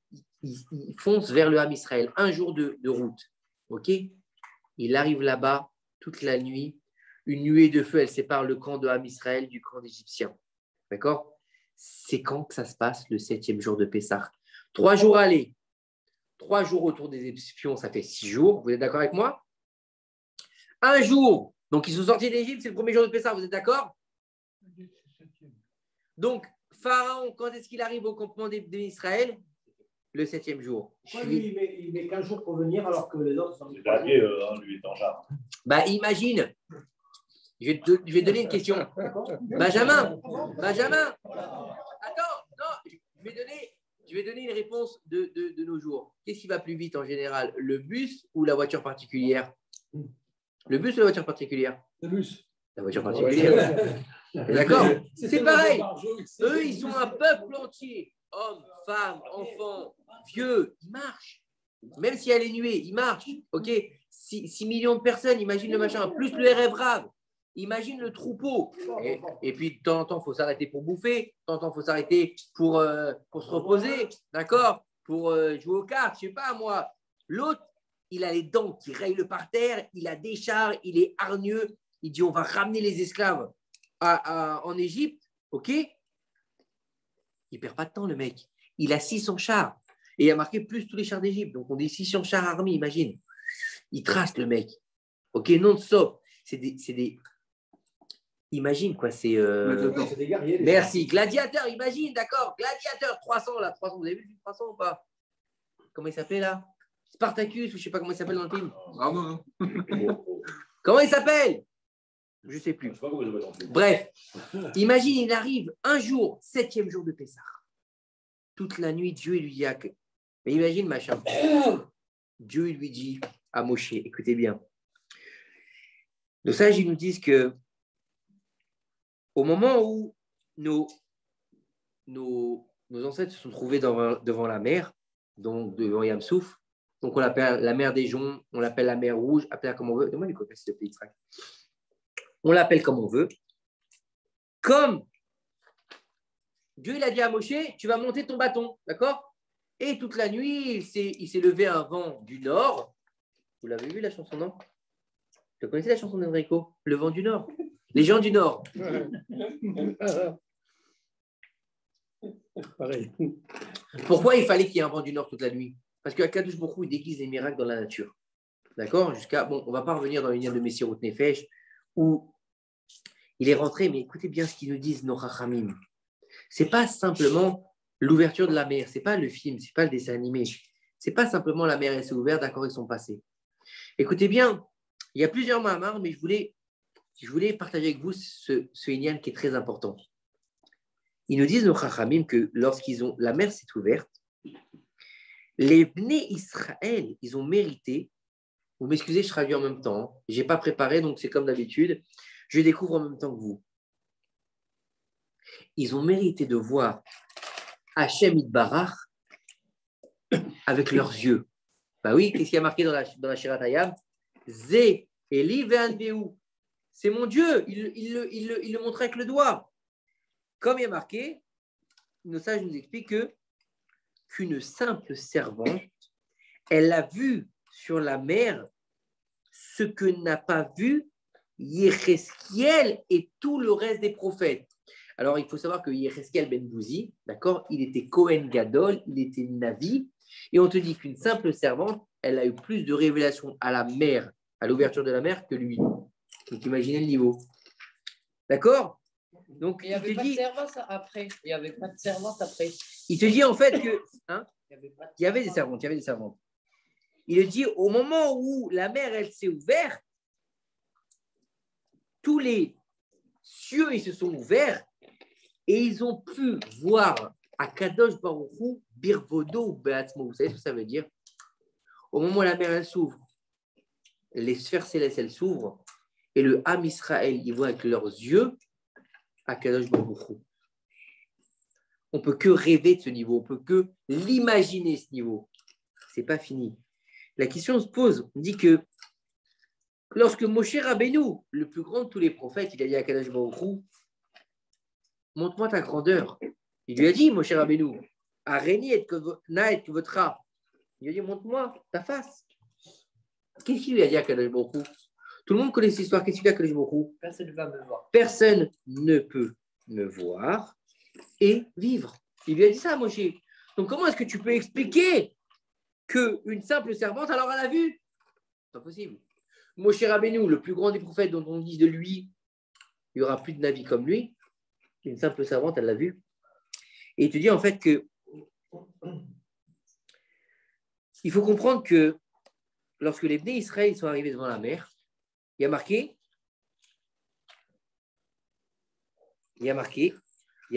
Vayavohu Bnei Israël, Betoch Hayam Bayabasha. Ils sont venus dans la mer sur la terre ferme. Alors là, on nous pose une question. On nous dit que comment est-ce que tu peux dire qu'ils sont venus dans la mer, dans la terre ferme? Parce que si tu dis qu'ils sont venus dans la terre ferme, ils sont venus dans la terre ferme. Tu dis qu'ils sont venus dans la mer, ben c'est la mer, c'est mouillé. Donc, ou tu dis qu'ils sont venus sur Bayam ou Bayabasha. Tu ne peux pas dire, c'est comme si tu dis, je suis rentré dans la mer, terre, c'est pas possible. Ou je suis rentré dans la terre, mer, c'est pas possible. Soit tu marches sur la terre ou tu nages dans la mer. Vous êtes d'accord ou pas avec moi jusque-là? Non, mais tu es d'accord ou pas? Betor Hayam Bayabasha. Si tu dis Betor Hayam, à l'intérieur, je traduis, Betor Hayam, à l'intérieur de la mer. Bayabasha, qui était Yavesh. Yavesh était sec. Depuis quand tu avais une terre, une mer sèche? C'est le résultat de la séparation. Ok. Donc tu dis ou Bayam ou Bayabasha. Il y a un problème. N'oublie pas une chose, Binyamin, je vais t'expliquer un truc, c'est que n'oublie pas que la Torah, elle n'est pas dans l'à peu près. La Torah, ce n'est pas l'œil humain. Ce n'est pas Betor, ce n'est pas peut-être dans la mer, peut-être dans la terre. Quand la Torah dit quelque chose, c'est qu'il y a quelque chose derrière. Quand elle te dit que Moshe, il était devant un buisson ardent, c'est un buisson, tu comprends? Le feu est brûlé, il ne s'arrêtait pas. Ça n'arrêtait pas. Tu comprends? Quand il dit qu'on était esclaves en Égypte, on était esclaves en Égypte. On n'a pas rigolé là-bas, tu comprends? Quand il te dit qu'Abraham Avinu, il a vu 3 malachim, il a vu 3 malachim. Tu comprends? La Torah, elle est hyper médiocre à tel point qu'on te dit que le code du Yud, donc la pointe du Yud en bas, elle a son importance dans la Torah. Une seule lettre, imagine, mais quand même, un Sefer Torah, il a plus de 3 millions de lettres, une seule lettre ne le rend pas saoul. Donc, chaque lettre, elle est pesée. C'est Akadosh Baruch Hu qui l'a donnée. Écoutez bien. Comment est-ce que tu peux dire alors dans ces cas-là ça? Ils ont crié à Hachem. Quand Narshon ben Aminadab, il a rentré dans la mer, d'accord, vous savez qu'il y a ce Inyan de... Il y en a qui voulaient rentrer en Égypte. Il y en a qui voulaient se battre avec les Égyptiens. Et il y en a qui voulaient rentrer dans la mer. Comment ça s'est passé? Il y en a qui ont dit à Moshe Rabbeinu, il manquait le cercueil en Égypte pour qu'on meure devant la mer. D'autres ont dit, bah écoute, tu sais quoi? On va se battre jusqu'à la mort. D'autres, ils ont dit, on va y aller. Le premier, il s'appelait Narshon ben Aminadab. On va prier. Non, on va prier, il n'y a que Narshon qui a été. Non, il y en a qui ont dit qu'on va aller. Narshon, il a été. Et une fois que l'eau lui est arrivée au niveau de la bouche, d'accord, qu'il a dit je vais mourir, il a dit sauve-moi, Kadosh Baruch Hu, car les eaux arrivent à Nafesh, à mon âme. Ça veut dire quoi, à mon âme? C'est-à-dire que je vais mourir. Moi, je ne comprends plus. Tu dis que tout à l'heure, tu as commencé par dire que pendant la nuit, le vent a soufflé. Après. Quoi, c'est après Après qu'il soit jeté. Après qu'il soit jeté dans la mer. Ah, d'accord. Bon. D'accord. Alors, il te dit ici, en fait, Am Israël, ils sont rentrés dans la mer pendant que la mer, elle était encore mer. Ça s'appelle qu'ils sont rentrés par Messirut Nefesh. Pourquoi? Parce que Akadosh Baruch Hu, écoutez bien, Moshe Rabbeinu, il dit à Akadosh Baruch Hu, qu'est-ce qu'on fait? Il commence à prier. Dieu, il lui dit, tu crois que c'est le moment de prier? Il lui dit, tu as trouvé ton moment pour prier? Il lui dit comme ça, Daber el Ben Israël vaïsaou. Ça veut dire quoi, vaïsaou? Parle aux enfants d'Israël et qu'ils avancent. Écoute bien. Et Narshon, en fait, il est rentré dans la mer. Elle était à Yam. Elle était Yam, c'est-à-dire qu'il est rentré dans l'eau. D'accord? Donc, en fait, qu'est-ce qu'il a fait, Narshon? Il a fait Messirut Nefesh. Quand il a dit, en fait, à partir du moment où tu es vivant, c'est vrai que tu ne peux pas voir Akadosh Baruch Hu. Mais à partir du moment où tu es mort, d'accord? Tu peux voir Akadosh Baruch Hu. Kilo, il y a marqué quoi? Kilo yerani adam bachai. Et l'homme ne pourra pas me voir et vivre. Mais en fait, si l'homme il est mort, est-ce qu'il peut voir Akadosh Baruch Hu? Oui. Et il te dit, en fait, de vivant, ils ne peuvent pas me voir. Avant le moment de la mort, ils peuvent me voir. Qu'est-ce qu'il dit, Nachshon ben Aminadav? Écoutez bien, c'est exceptionnel ce qu'on dit ce soir. C'est exceptionnel de comprendre la Kiryat Yamsouf dans la profondeur du Sod. En fait, c'est que nous, on a l'habitude de dire quoi? Bon, d'accord, la mer elle s'est ouverte. Bon, d'accord, ils sont rentrés. Après, ils sont passés. La mer elle s'est refermée. Elle a tué les Égyptiens. Comment dire? La mer a rejeté les corps et les trésors. Ils ont pris les trésors. Ils sont restés 3 jours à prendre les trésors. Et après, ils sont partis. C'est bien beau, ça. C'est une belle histoire, on va dire. Ça, c'est simpliste. Pourquoi 3 jours? Parce qu'ils étaient tellement occupés à récupérer l'oseille qu'il y avait sur les chars. Parce qu'en fait, par haut, il a pris... Vous savez que quand il partait, vous avez tous vu les films de les péplums, en fait. Non, mais c'est important de comprendre. C'est pas pour dire que c'est bien de regarder la télé, Chas Shalom. Mais quand on regarde les péplums, on voit bien que quand il y avait les guerres, par exemple, comment ils s'habillaient les chefs d'armée, les baignures, etc. Ils avaient des chars qui étaient super lumineux, ils avaient des armures avec des joyaux, des casques ornés de joyaux, ils avaient des épées de folie. C'est de l'oseille tout ça. Les Bnei Israël, ils ont récupéré toutes ces oseilles. Écoutez bien. Il nous dit ici en fait que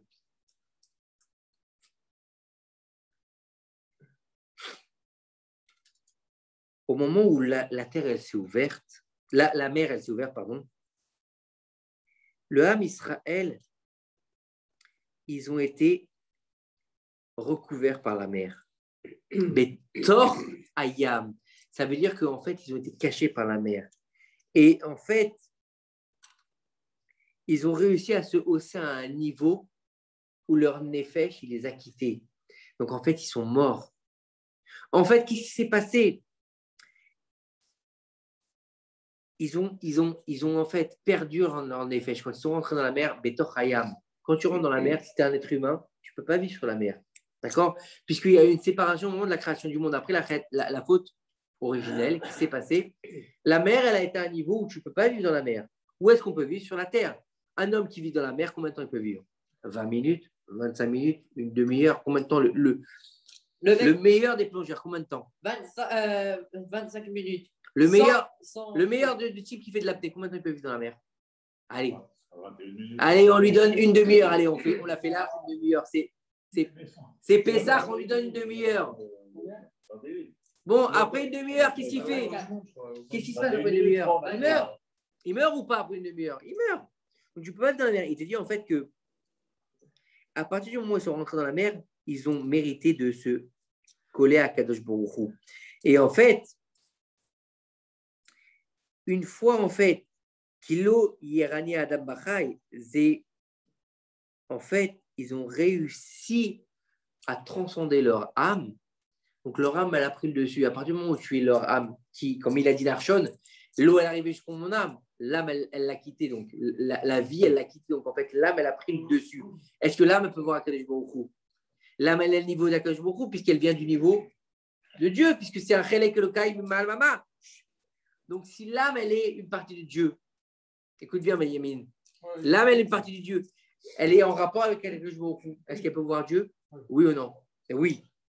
Donc, en fait, à partir du moment où ils ont fait Messirut Nefesh pour rentrer dans l'eau, ils ont donné, en fait, Un petit peu comme des morts vivants. ils ont fait quoi? Non, ils ont annulé complètement leur volonté. Ils ont fait l'annulation de leur volonté pour sa propre volonté. En fait, ils ont fait quoi?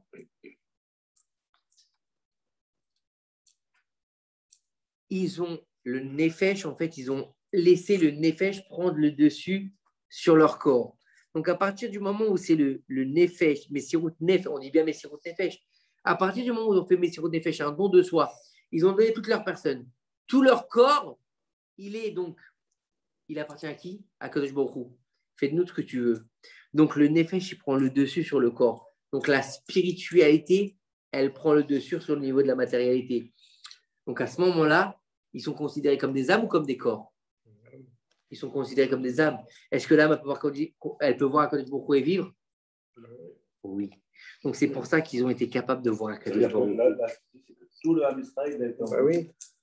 Ça veut dire que, oui, il dit là, ici, le Rav Yoram, que, en fait, le Ham Israël, ils sont d'abord entrés dans la mer, ils ont fait Messirut Nefesh pour Akadosh Baruch Hu. Tout le Ham Israël. Et en fait, c'est énorme ce qu'on dit. En fait, ils ont vu Akadosh Baruch Hu comme au moment où l'âme elle est avec lui. Vous imaginez le niveau? Mais c'est compréhensible quelque part. Vous savez que... Non. Ah, je vais t'expliquer. Non, vrai. J'ai dit, tu vas te dire ça. J'ai du mal à comprendre. Tu vas comprendre. La mer s'est ouverte et s'est refermée sur les bénéfices. Écoutez bien. Benjamin, écoute-moi, tu vas comprendre. Tu vas comprendre le niveau. C'est exceptionnel. Et ça, tu peux le comprendre que dans l'étude. Et quand un enfant, il va être donc en plein développement, il va se développer dans le ventre de sa mère. Vous savez ou pas? Dans le ventre d'une mère, il n'y a que de l'eau. Tu es d'accord ou pas? Et on dit que le ventre de la mère est comme un mikvé. D'accord? Il est tahor, il est pur complètement. Et on sait très bien que le mikvé où on se trempe, ça sert à quoi, le mikvé? Je ne parle pas même pour une femme et pour un homme. Ça sert à quoi? À se purifier son corps. Surtout pour une femme, si elle ne va pas au mikvé, elle n'est pas pure. Vous êtes d'accord ou pas? Jusque-là, vous me suivez? Tout le monde connaît la halakha. Si une femme, elle ne va pas au mikvé, elle peut ne plus avoir de sang depuis 1 an. Elle n'a pas été au mikvé, elle n'est pas pure. Vous me suivez ou pas?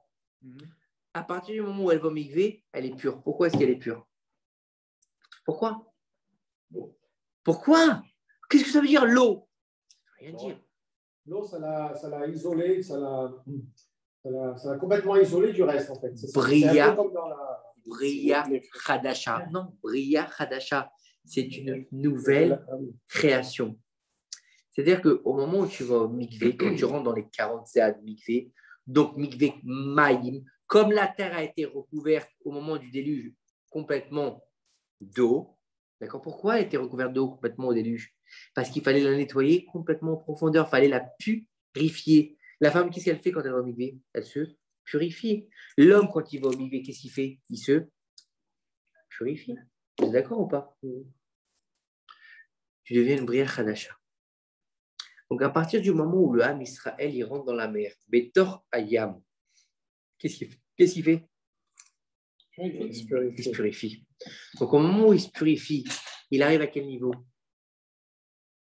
Le niveau où il a fait Messirut Nefesh pour Akadosh Baruch Hu. À partir du moment où il a fait Messirut Nefesh pour Akadosh Baruch Hu, il devient le Bria Khadasha. Donc, il est capable de recevoir la Torah. Il passe dans le mikveh Amaïm de la mer, il est capable de recevoir la Torah à Shavuot. Tu comprends ou pas, Ben Binyamin? Je comprends, mais il y a plein de contradictions. Tu dis que Nachshon Avigadar, il avait de l'eau que jusqu'ici. Jusqu'à qu'il perde son effet. Donc, il lui dit à Kadosh Baruch Hu, regarde, écoute bien, rappelez-vous une chose. Qu'est-ce qui est le plus important dans le judaïsme? C'est le maasé ou c'est ce que tu vas faire pour arriver au maasé? Ce que tu vas faire pour demain matin. Ce que tu vas faire pour arriver au maasé. Donc, quand il arrive dans la mer, il y va. Il est capable de mourir pour Kadosh Baruch Hu. D'accord, mais c'est lui seul. Alors, et les autres? Là, on parle il y en a, alors, alors, non, il n'avait pas reçu l'ordre. Non, attendez. Il Et vous savez, il y a une marloquette, il y en a qui disent que c'est toute la tribu de Yehuda qui s'est jetée à la mer. Pas que Nachshon. Et il y en a qui disent qu'une fois qu'ils ont vu la tribu de Yehuda se jeter, toutes les tribus, elles se sont jetées. Ça, je l'avais pas vu. Donc, ça relie ce que je dis ou pas? D'accord, oui. Donc, en fait, quand tu regardes le Mahamar du Rav Yoram, c'est exceptionnel, cette Torah. Je lui dis franchement, j'ai découvert ce Rav il y a 2 ans. Et on a eu la chance d'avoir ce Rav Sfarad, qui nous a dévoilé des secrets exceptionnels dans une langue facile. Tous ceux qui comprennent un peu l'hébreu, allez-y, parce que c'est de la bombe. En fait, quoi? Alors, comment tu dis qu'ils ont perdu, on va dire qu'ils sont devenus être comme des morts vivants dans la mer? Non, je ne peux pas de morts vivants. Ok, on va dire aussi morts et aussi vivants. Non, je n'ai pas dit ça. J'ai pas dit ça. J'ai dit leur Neshama, elle prend le dessus. Ok, et alors le Neshama. Betor Hayam Bayabasha. Donc en fait, une fois qu'ils sont. Attends, une fois qu'ils sont rentrés, tu vas comprendre. Une fois qu'ils sont rentrés dans la mer, oui, ils perdent Naser Etzono et Aser Etzoncha. Perdent ta volonté, il fait ta volonté. Ils perdent leur volonté propre. Ils deviennent donc au niveau Neshama. La Neshama, elle est capable de voir Kadosh Baruch Hu. Mais Betor Hayam Bayabasha. Bayabasha, c'est sec. Il y a le Revra avec eux. Eux, ils n'ont pas le Srout. Ils n'ont pas le mérite de la Neshama. Ils n'ont pas de Neshama, le Erev Rav. Ils n'ont pas de Neshama. Qui est-ce qui a une Neshama? C'est le Ham Israël. Rouach. Vous êtes d'accord? Il y a donc le niveau de Rouach. Nefesh, avec nous? Oui, Nefesh et Neshama. Le non-juif, est-ce qu'il a une Neshama? Non. Il a Rouach et Nefesh. Il a traversé, lui? Il n'a pas Neshama. Betor Hayam Bayabasha. C'est déjà la terre ferme. Au moment où c'est la terre ferme, il passe. Il ne rentre pas Betor Hayam. Betor Hayam Mikve Maim. C'est le juif qui se purifie. Donc, c'est... Oui, on est d'accord. Et en fait, écoutez bien, en fait, c'est que ça. En fait, la purification par le Mikve, elle se fait avant le don de la Torah. C'est en fait, vous savez que le soir du Shavuot, il y a une grande ségoula d'avant Birkot HaShachar. Avant Birkot HaShachar d'aller au Mikvé. Pourquoi? Tu purifies. Tous les vendredis, il y a une bonne chose pour les hommes, c'est une chassidut d'aller au Mikvé. Pourquoi? Parce que pour te nettoyer ton corps, pour avoir une Neshama Yetera. Oui, Gabriel. Alors, comment ça se fait que dans le don de la Torah, ils sont morts? Comment ils ont vu? Ils ne sont pas morts, on va dire. Ah, c'est un autre niveau. Le don de la Torah, on l'a expliqué, mais c'est pas grave, on va le réexpliquer. Le don de la Torah, c'est le moment où Akadosh Baruch Hu descend sur terre. Vous êtes d'accord avec ça? Tout le monde a vu le film? Dieu, il se révèle sur terre. Donc, c'est l'infini qui rentre dans le fini. D'accord? Au moment où Dieu, il parle, c'est l'infini ou c'est le fini qui parle? L'infini. L'infini qui parle. Et nous, on est quoi? Le fini. Donc, à un moment donné, on n'est pas en capacité de recevoir le niveau d'Akadosh Baruch Hu qui parle. C'est pour ça qu'on meurt. D'accord, mais on se retrouve au même niveau. Non! C'est comme Moshe qui a vu le. Non! Non! Là, Daniel, on a une différence entre le niveau où tu vois et au niveau où tu reçois. Emraou est ta colotte, ça les pénètre à l'intérieur de la colotte. Quand on te parle ou quand tu vois quelque chose, tu es d'accord que ce n'est pas le même niveau? Oui. Tu vas voir quelque chose qui se passe. D'accord, tu l'as vu. Mais au moment où on va te dire la chose, d'accord, est-ce que l'impact est plus fort quand? Oui. Quand on te l'a dit, tu la matérialises. Mais au niveau de la matérialité, ton corps, il est fini. Donc, quand tu as matérialisé le don de la Torah, tu ne peux pas le tenir. Tu n'es pas au niveau, tu exploses. Après ça, juste après ça, ouais. On dit bien qu'à Madame Torah, toutes les chamottes sont sorties. Oui. D'accord. À ce moment-là, oui. Ils ont vu Akadosh Baruch Hu. Ils sont morts. Et c'est que ça revient. C'est très bien. Tu me donnes du crédit. On est d'accord. Ils ont vu Akadosh Baruch Hu. Ouais. Pourquoi c'est eux qu'on dit à Moshe reste stop? On est pas capable. Tu vois Akadosh Baruch Hu. N'oublie pas. Mais non, ils n'ont pas envie de mourir une troisième fois. Parce qu'ils se sont dit, on est mort une fois, on est mort deux fois, jamais 203, on n'a pas envie de crever une troisième fois. N'oublie pas une chose aussi, c'est que on oublie souvent, c'est vrai que quand on lit le Sefer Torah, on se dit, franchement, c'est des ouf ces mecs-là. Ils ont crié pour la caille, ils ont crié pour ça, ils ont crié, on les appelle Doradéa. C'est la génération qui a vu le Mahamad Arsinaï, c'est la génération qui est sortie d'Égypte, c'est la génération qui a reçu la manne, c'est la génération qui a vu le puits de Myriam, c'est la génération qui a vu Anané Kavod. Ce n'est pas des rigolos, c'est un niveau de force extraordinaire. Pourtant, c'est des anciens esclaves. Oui, et alors Oui, écoutez bien, et on va finir là-dessus. Vous savez que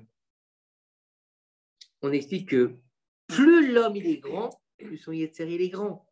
Et il explique dans le Betsur et Arum que vous savez que c'est une guerre en fait avec le Yetzer Hara, c'est une guerre qui est perpétuelle. Et vous savez que malheureusement, c'est que quand nous on dort, on a besoin de dormir le soir. D'accord? Normalement. Le soir, il travaille. Le soir, on dort. Mais quand nous on dort, lui, il ne dort pas, c'est un ange, il n'a pas besoin de dormir. Et qu'est-ce qu'il fait? Tu l'as repoussé une fois. C'est vrai que le lundi, tu l'as repoussé. Mais pendant que toi, tu dors le lundi soir, lui, il est en train de préparer son attaque du lendemain matin. C'est une guerre perpétuelle. Donc, plus l'homme, il est fort, et plus son Yetzer Hara, il est grand. Donc, plus la Dordéa, qui est une génération exceptionnelle, son Yetzer Hara, il est énorme. Et je voudrais finir avec une belle histoire, très, très belle histoire. À quel point le Yetzer Hara, il est fort. Il y avait... J'ai été clair jusque-là, tout est bon? Tout est OK, il n'y a pas de question?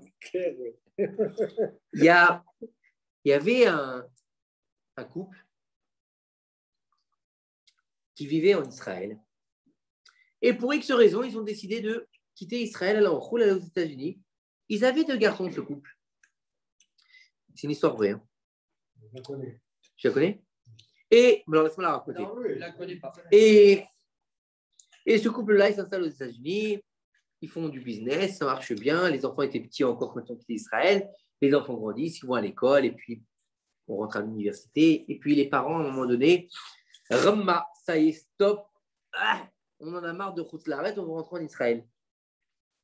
Et ils quittent Eretz Israël et quand ils disent à leurs enfants, venez, on rentre en Eretz Israël, ils leur disent non, écoute, non, on est bien ici, le rêve américain, on a envie de faire fortune aux États-Unis, on n'avait pas envie de rentrer. Bon, les parents leur disent ok, BCDR, mais je vous en prie, gardez quand même. C'est là que tu connais? Alors, peut-être pas, mais. Gardez ce qu'on vous a donné, puisqu'ils les ont éduqués dans la Gdusha, dans la Tara, dans la Tzniou, dans la Yahadut. Ils les ont éduqués dans la Torah. Et les enfants, ils disent oui, d'accord. Et les parents, bien sûr, tout le temps, ils téléphonent, comment ça va, t'inquiète pas, tout va bien. Et les mitzvot, la Torah, tu sais, c'est dur aux États-Unis, mais t'inquiète pas, on fait ce qu'il faut. Et le père, à chaque fois, il a une remma. Il ne sait pas ce qui se passe exactement. Il se dit, est-ce qu'ils font vraiment la Torah et les mitzvot ou bien ils font rien, quoi, mes enfants. Et lui, c'est un Baal Torah, quoi. Il veut que, c'est pas un vrai, mais il se dit, au moins, mes enfants gardent le béaba, quoi. Kashrut, Tfilin, Shabbat, minimum. Et un jour, sans prendre garde, il est tellement en Roma, le père, il prend un billet d'avion. Il dit, écoute à sa femme, écoute, je peux plus tenir, rien qui me raconte des histoires, les enfants. Je tiens plus, je les préviens pas, je vais y aller. Il a l'adresse des enfants. Il arrive donc il arrive aux États-Unis, il arrive chez le premier, à la bonne adresse. Toc, toc, toc, il tape à la porte. Et là, la porte, elle s'ouvre sur la... Pourquoi la blonde? La brune. La brune, sympathique, jolie, pas de problème. Et puis il la regarde et puis il voit pendu à son cou une belle croix. Alors il se dit, le père, il dit, je me suis peut-être trompé dans l'adresse. Il dit, je suis bien chez un tel. Elle lui dit, oui, oui, oui, bien sûr. Il lui dit, vous êtes? Il lui dit, je suis sa femme. Ah, crise cardiaque. Il lui dit, et vous êtes? Je suis son père. Oh, mon père. Et il est là, non, il est au travail, il n'est pas là, il rentre ce soir. Et vous êtes mariés? Oui, on est mariés, on vit ensemble. On n'a pas d'enfant, mais Bientôt, si tu veux. le père, si Dieu veut, elle lui dit, dites-lui que son père, il est passé. D'accord, monsieur, je lui dis que votre père, son père, il est passé. Et il s'en va. Il va chez le deuxième. Déjà, il est dans un état, le père, il a envie de mourir. Il dit, en espérant que le deuxième, il n'est pas... Il tape à la porte, elle s'ouvre. Et pareil, une belle brune, rouge, blonde qui lui ouvre avec un beau crucifix. Je suis bien chez... Et là, il défaille le père. Je suis bien chez monsieur. Oui, je suis sa femme. Et là, le père, il dit, vous lui direz que je suis passé? Oui, bien sûr, d'accord. Le père, le jour même, il prend l'avion, il rentre en Israël. Le soir même, les enfants l'appellent, papa, t'es venu? Et là, le père, il est assis par terre, il a déchiré ses vêtements, il a mis un sac sur sa tête. Il est en deuil, le père. Il est en deuil. Et la mère, elle est en train de manger des bougies. D'accord? Papa, non, tu comprends. Non, je vous ai éduqué dans la Torah. Le père, il est dépité, il ne comprend pas. Je vous ai éduqué dans la Torah et vous avez tout foutu en l'air. Vous n'avez pas gardé tout, ok, mais la Goya, jusque-là, quoi? Waouh! Et un mashber de ouf, quoi. Le père, il est dans un état lamentable. Le père, il est au bord de la dépression nerveuse, d'accord? La mère, elle est en train d'allumer toutes les bougies, bouffer des cierges, tout ce que tu veux, d'accord? Ok? Et bien sûr, les enfants, quand ils appellent leurs parents, ils entendent que les parents, ils sont déprimés, quoi, démoralisés. Et là, leur neshama, elle s'allume. Pas possible. Papa, maman, petit bout d'orim quand même. Il y a toujours quelque chose, c'est un juif. Et là, les enfants donc, s'appellent ensemble et ils disent, qu'est-ce qu'on fait?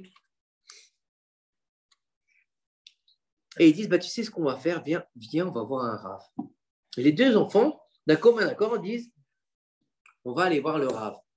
Ils vont voir le rave et le rave, il leur dit, écoutez mes enfants, je vais bien être gentil avec vous, mais chaque seconde que vous passez avec la Goya, c'est Zohar Matanachash. C'est comme si vous étiez avec le Nachash Akadmoni. Vous êtes avec le serpent de la faute originelle. Et vous irez en enfer. Clairement, quoi. Dans le meilleur des cas. Dans le meilleur des cas, oui. Et là, réveil de la Neshama. Le premier, ça lui fait tellement mal, il rentre chez lui, comme ça, c'est une histoire vraie. Hein. Il rentre chez lui le jour même après avoir eu la discussion avec le Rav. Il rentre chez lui, il fait ses bagages, il dit à sa femme, écoute, c'est plus possible, je ne peux pas. Tu ne peux pas comprendre, c'est ça, je suis un juif, maneshama, tatitata, bref, elle ne comprend pas vraiment, mais elle accepte. Il fait ses bagages, il s'arrange pour lui faire un divorce à l'amiable, il lui fait un queuche. Dans la semaine, je crois que dans la semaine comme ça, il rentre en Israël, il fait tchouva, il rentre à la yeshiva, on lui propose un bon parti, dans l'année il se marie avec une femme Kéchéra, et il fait une maison Ketat Moshe Israël. Le mec est devenu Avrer. Le deuxième, le plus jeune, c'est une histoire vraie, attention. Hein. Le plus jeune, il est fou amoureux de sa femme.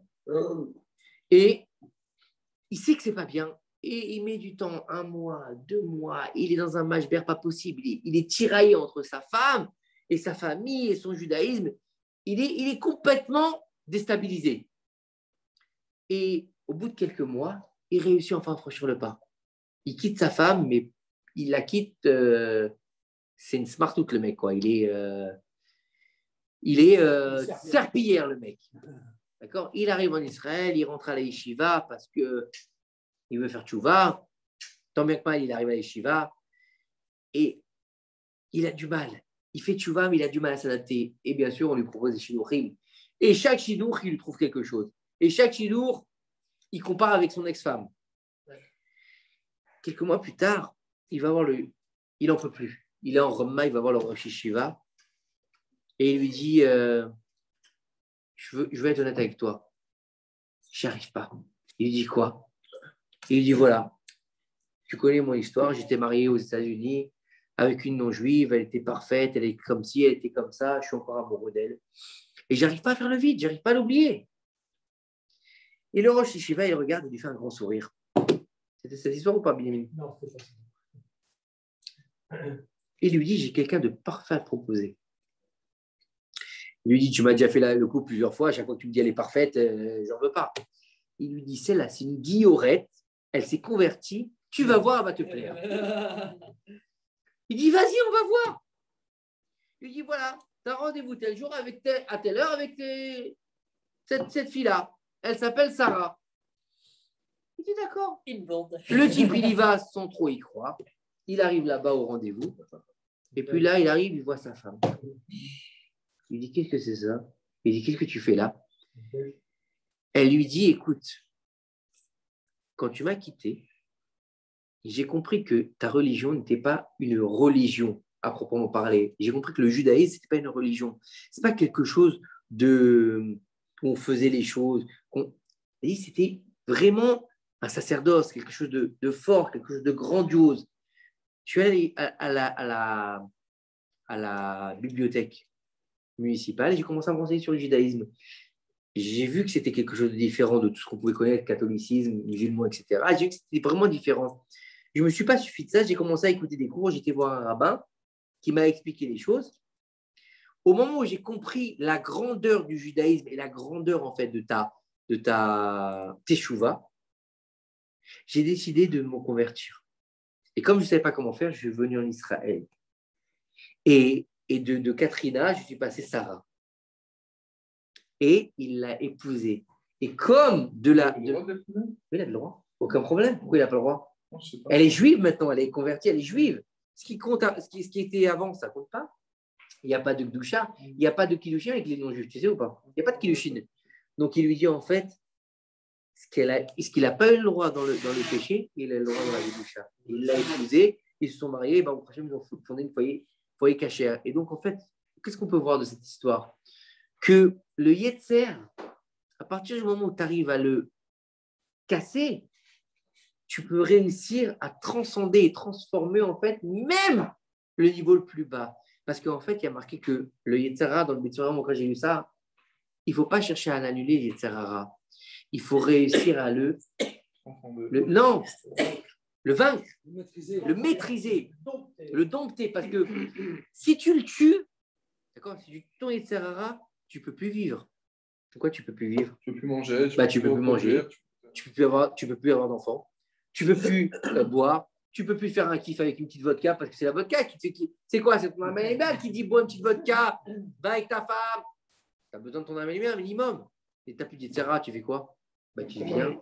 Comment ils font les tzaddik alors? Parce que tu disais Benoni et les tzaddik. Ils ont une âme animale. Ils l'ont dompté. Ils ont réussi à le dompter. Il existe, mais il est annulé complètement. D'accord? Donc, en fait, le Inyan, c'est quoi? C'est pas qu'ils l'ont sorti d'eux, parce qu'on est tous faits avec un Yetzirah et avec un Yetzirah Tov. La fin de la création qui s'est marqué Tov, Meod.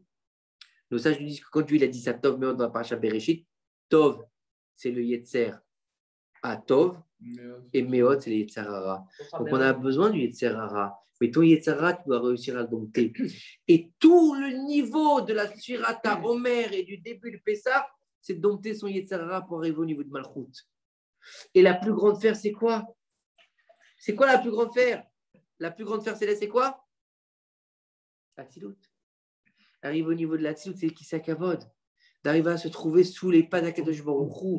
Quand tu arrives à ressentir en toi la Malchut d'Akadosh Baruch Hu, eh bien, Enon Milvado. C'est-à-dire qu'il n'y a rien d'autre que lui. C'est-à-dire que tout ce qu'il fait, c'est pour le bien. Ça veut dire que tout ce que tu vas travailler, c'est pour lui et pas pour toi. C'est ça le secret. Fais sa volonté, il fera ta volonté. Comment est-ce que tu réussis dans la vie? C'est pas en disant c'est moi qui vais réussir, c'est moi qui a fait, c'est moi qui a truc. Fais sa volonté, il fera ta volonté. Pourquoi il fera ta volonté? Parce que tu l'auras mis à la place qui lui revient. Quand tu montres au roi que c'est le roi, qu'est-ce qu'il fait? Il te gratifie ou pas? Oui ou non? Oui ou non? Il te gratifie le roi. Quand tu le respectes, tu dis c'est toi le roi. Qu'est-ce qu'il fait? Il est content. Maintenant, si tu dis t'es le roi d'Agobert, il va dire il va te mettre une tannée. Et quand tu lui dis t'es le roi, t'es au bon endroit, t'es au bon. C'est toi le maître du monde. C'est toi qui nous as créés. C'est toi qui nous as choisis. C'est toi qui fais que chaque jour après jour, la création, elle se recrée. Qu'est-ce qu'il te dit à Kadosh Baruch Hu? Tu sais quoi, tout ce que tu veux de moi. Vas-y, banco. Tu as tout gagné. Tu as tout gagné. Quand tu fais la volonté de ton patron, d'accord? Qu'est-ce qu'il fait en général? Quand tu fais bien les choses, quand tu es un bon employé, on parle d'un patron normal, on ne parle pas d'un tyran, d'accord? Quand tu vois que tu es un bon employé, tu t'investis, tu l'aides à faire du chiffre, qu'est-ce qu'il fait? Il donne une prime, oui ou non? Oui ou non? Tu vas lui demander une augmentation. S'il a la possibilité, qu'est-ce qu'il va faire? Il va te donner l'augmentation. Oui ou non? S'il a la possibilité de te donner la voiture de fonction, il va te donner la voiture de fonction ou pas? Oui ou non? Oui ou non? Oui, dis oui. Oui ou non? Et papa, pareil, quelqu'un se bat en fou. La voiture, la maison, la femme, l'oseille, qui est-ce qui l'a? C'est un Kadosh Baruch Hu. Tout lui appartient. Tout lui appartient. Donc c'est lui qui donne. Donc quand tu le mets à sa place de Melech Haolam, Som Tassim Alecha Melech, quand tu mettras sur toi le roi, quand tu prendras sur toi la royauté du maître du monde, quand tu prendras sur toi la royauté absolue du créateur du monde, de Hachem Itbarach, ben, il n'a aucune raison de t'empêcher de recevoir ce que tu dois recevoir. Donc c'est bien beau la tfila, c'est bien beau la bakasha, mais si tu ne le mets pas sur toi, comment tu veux qu'il te donne les choses? Donc il faut le niveau de la tfila, l'amélioration des vertus, l'avancée dans ta tchouva, parce qu'on ne devient pas du jour au lendemain un Baal tchouva, et d'arriver à le mettre à sa place. Si tu as réussi à faire ça, tu as tout gagné. Et tout le travail de la Sfirat HaOmer, c'est ça. Som Tassim Alecha Melech. Et quand tu l'as mis sur ta tête, tu es capable de recevoir quoi? La Torah. Et quand tu es capable de recevoir la Torah, tu es quoi? Tu es le prophète d'Akadosh Baruch Hu, en face de qui? En face des nations du monde. Donc tu es à ta place, il est à sa place. Et là, on a le dévoilement de qui? De Mashiach. Donc avec ça, on a quoi? La Geoula Shelema, Bimera, Beyamenu. Amen. Vas-y.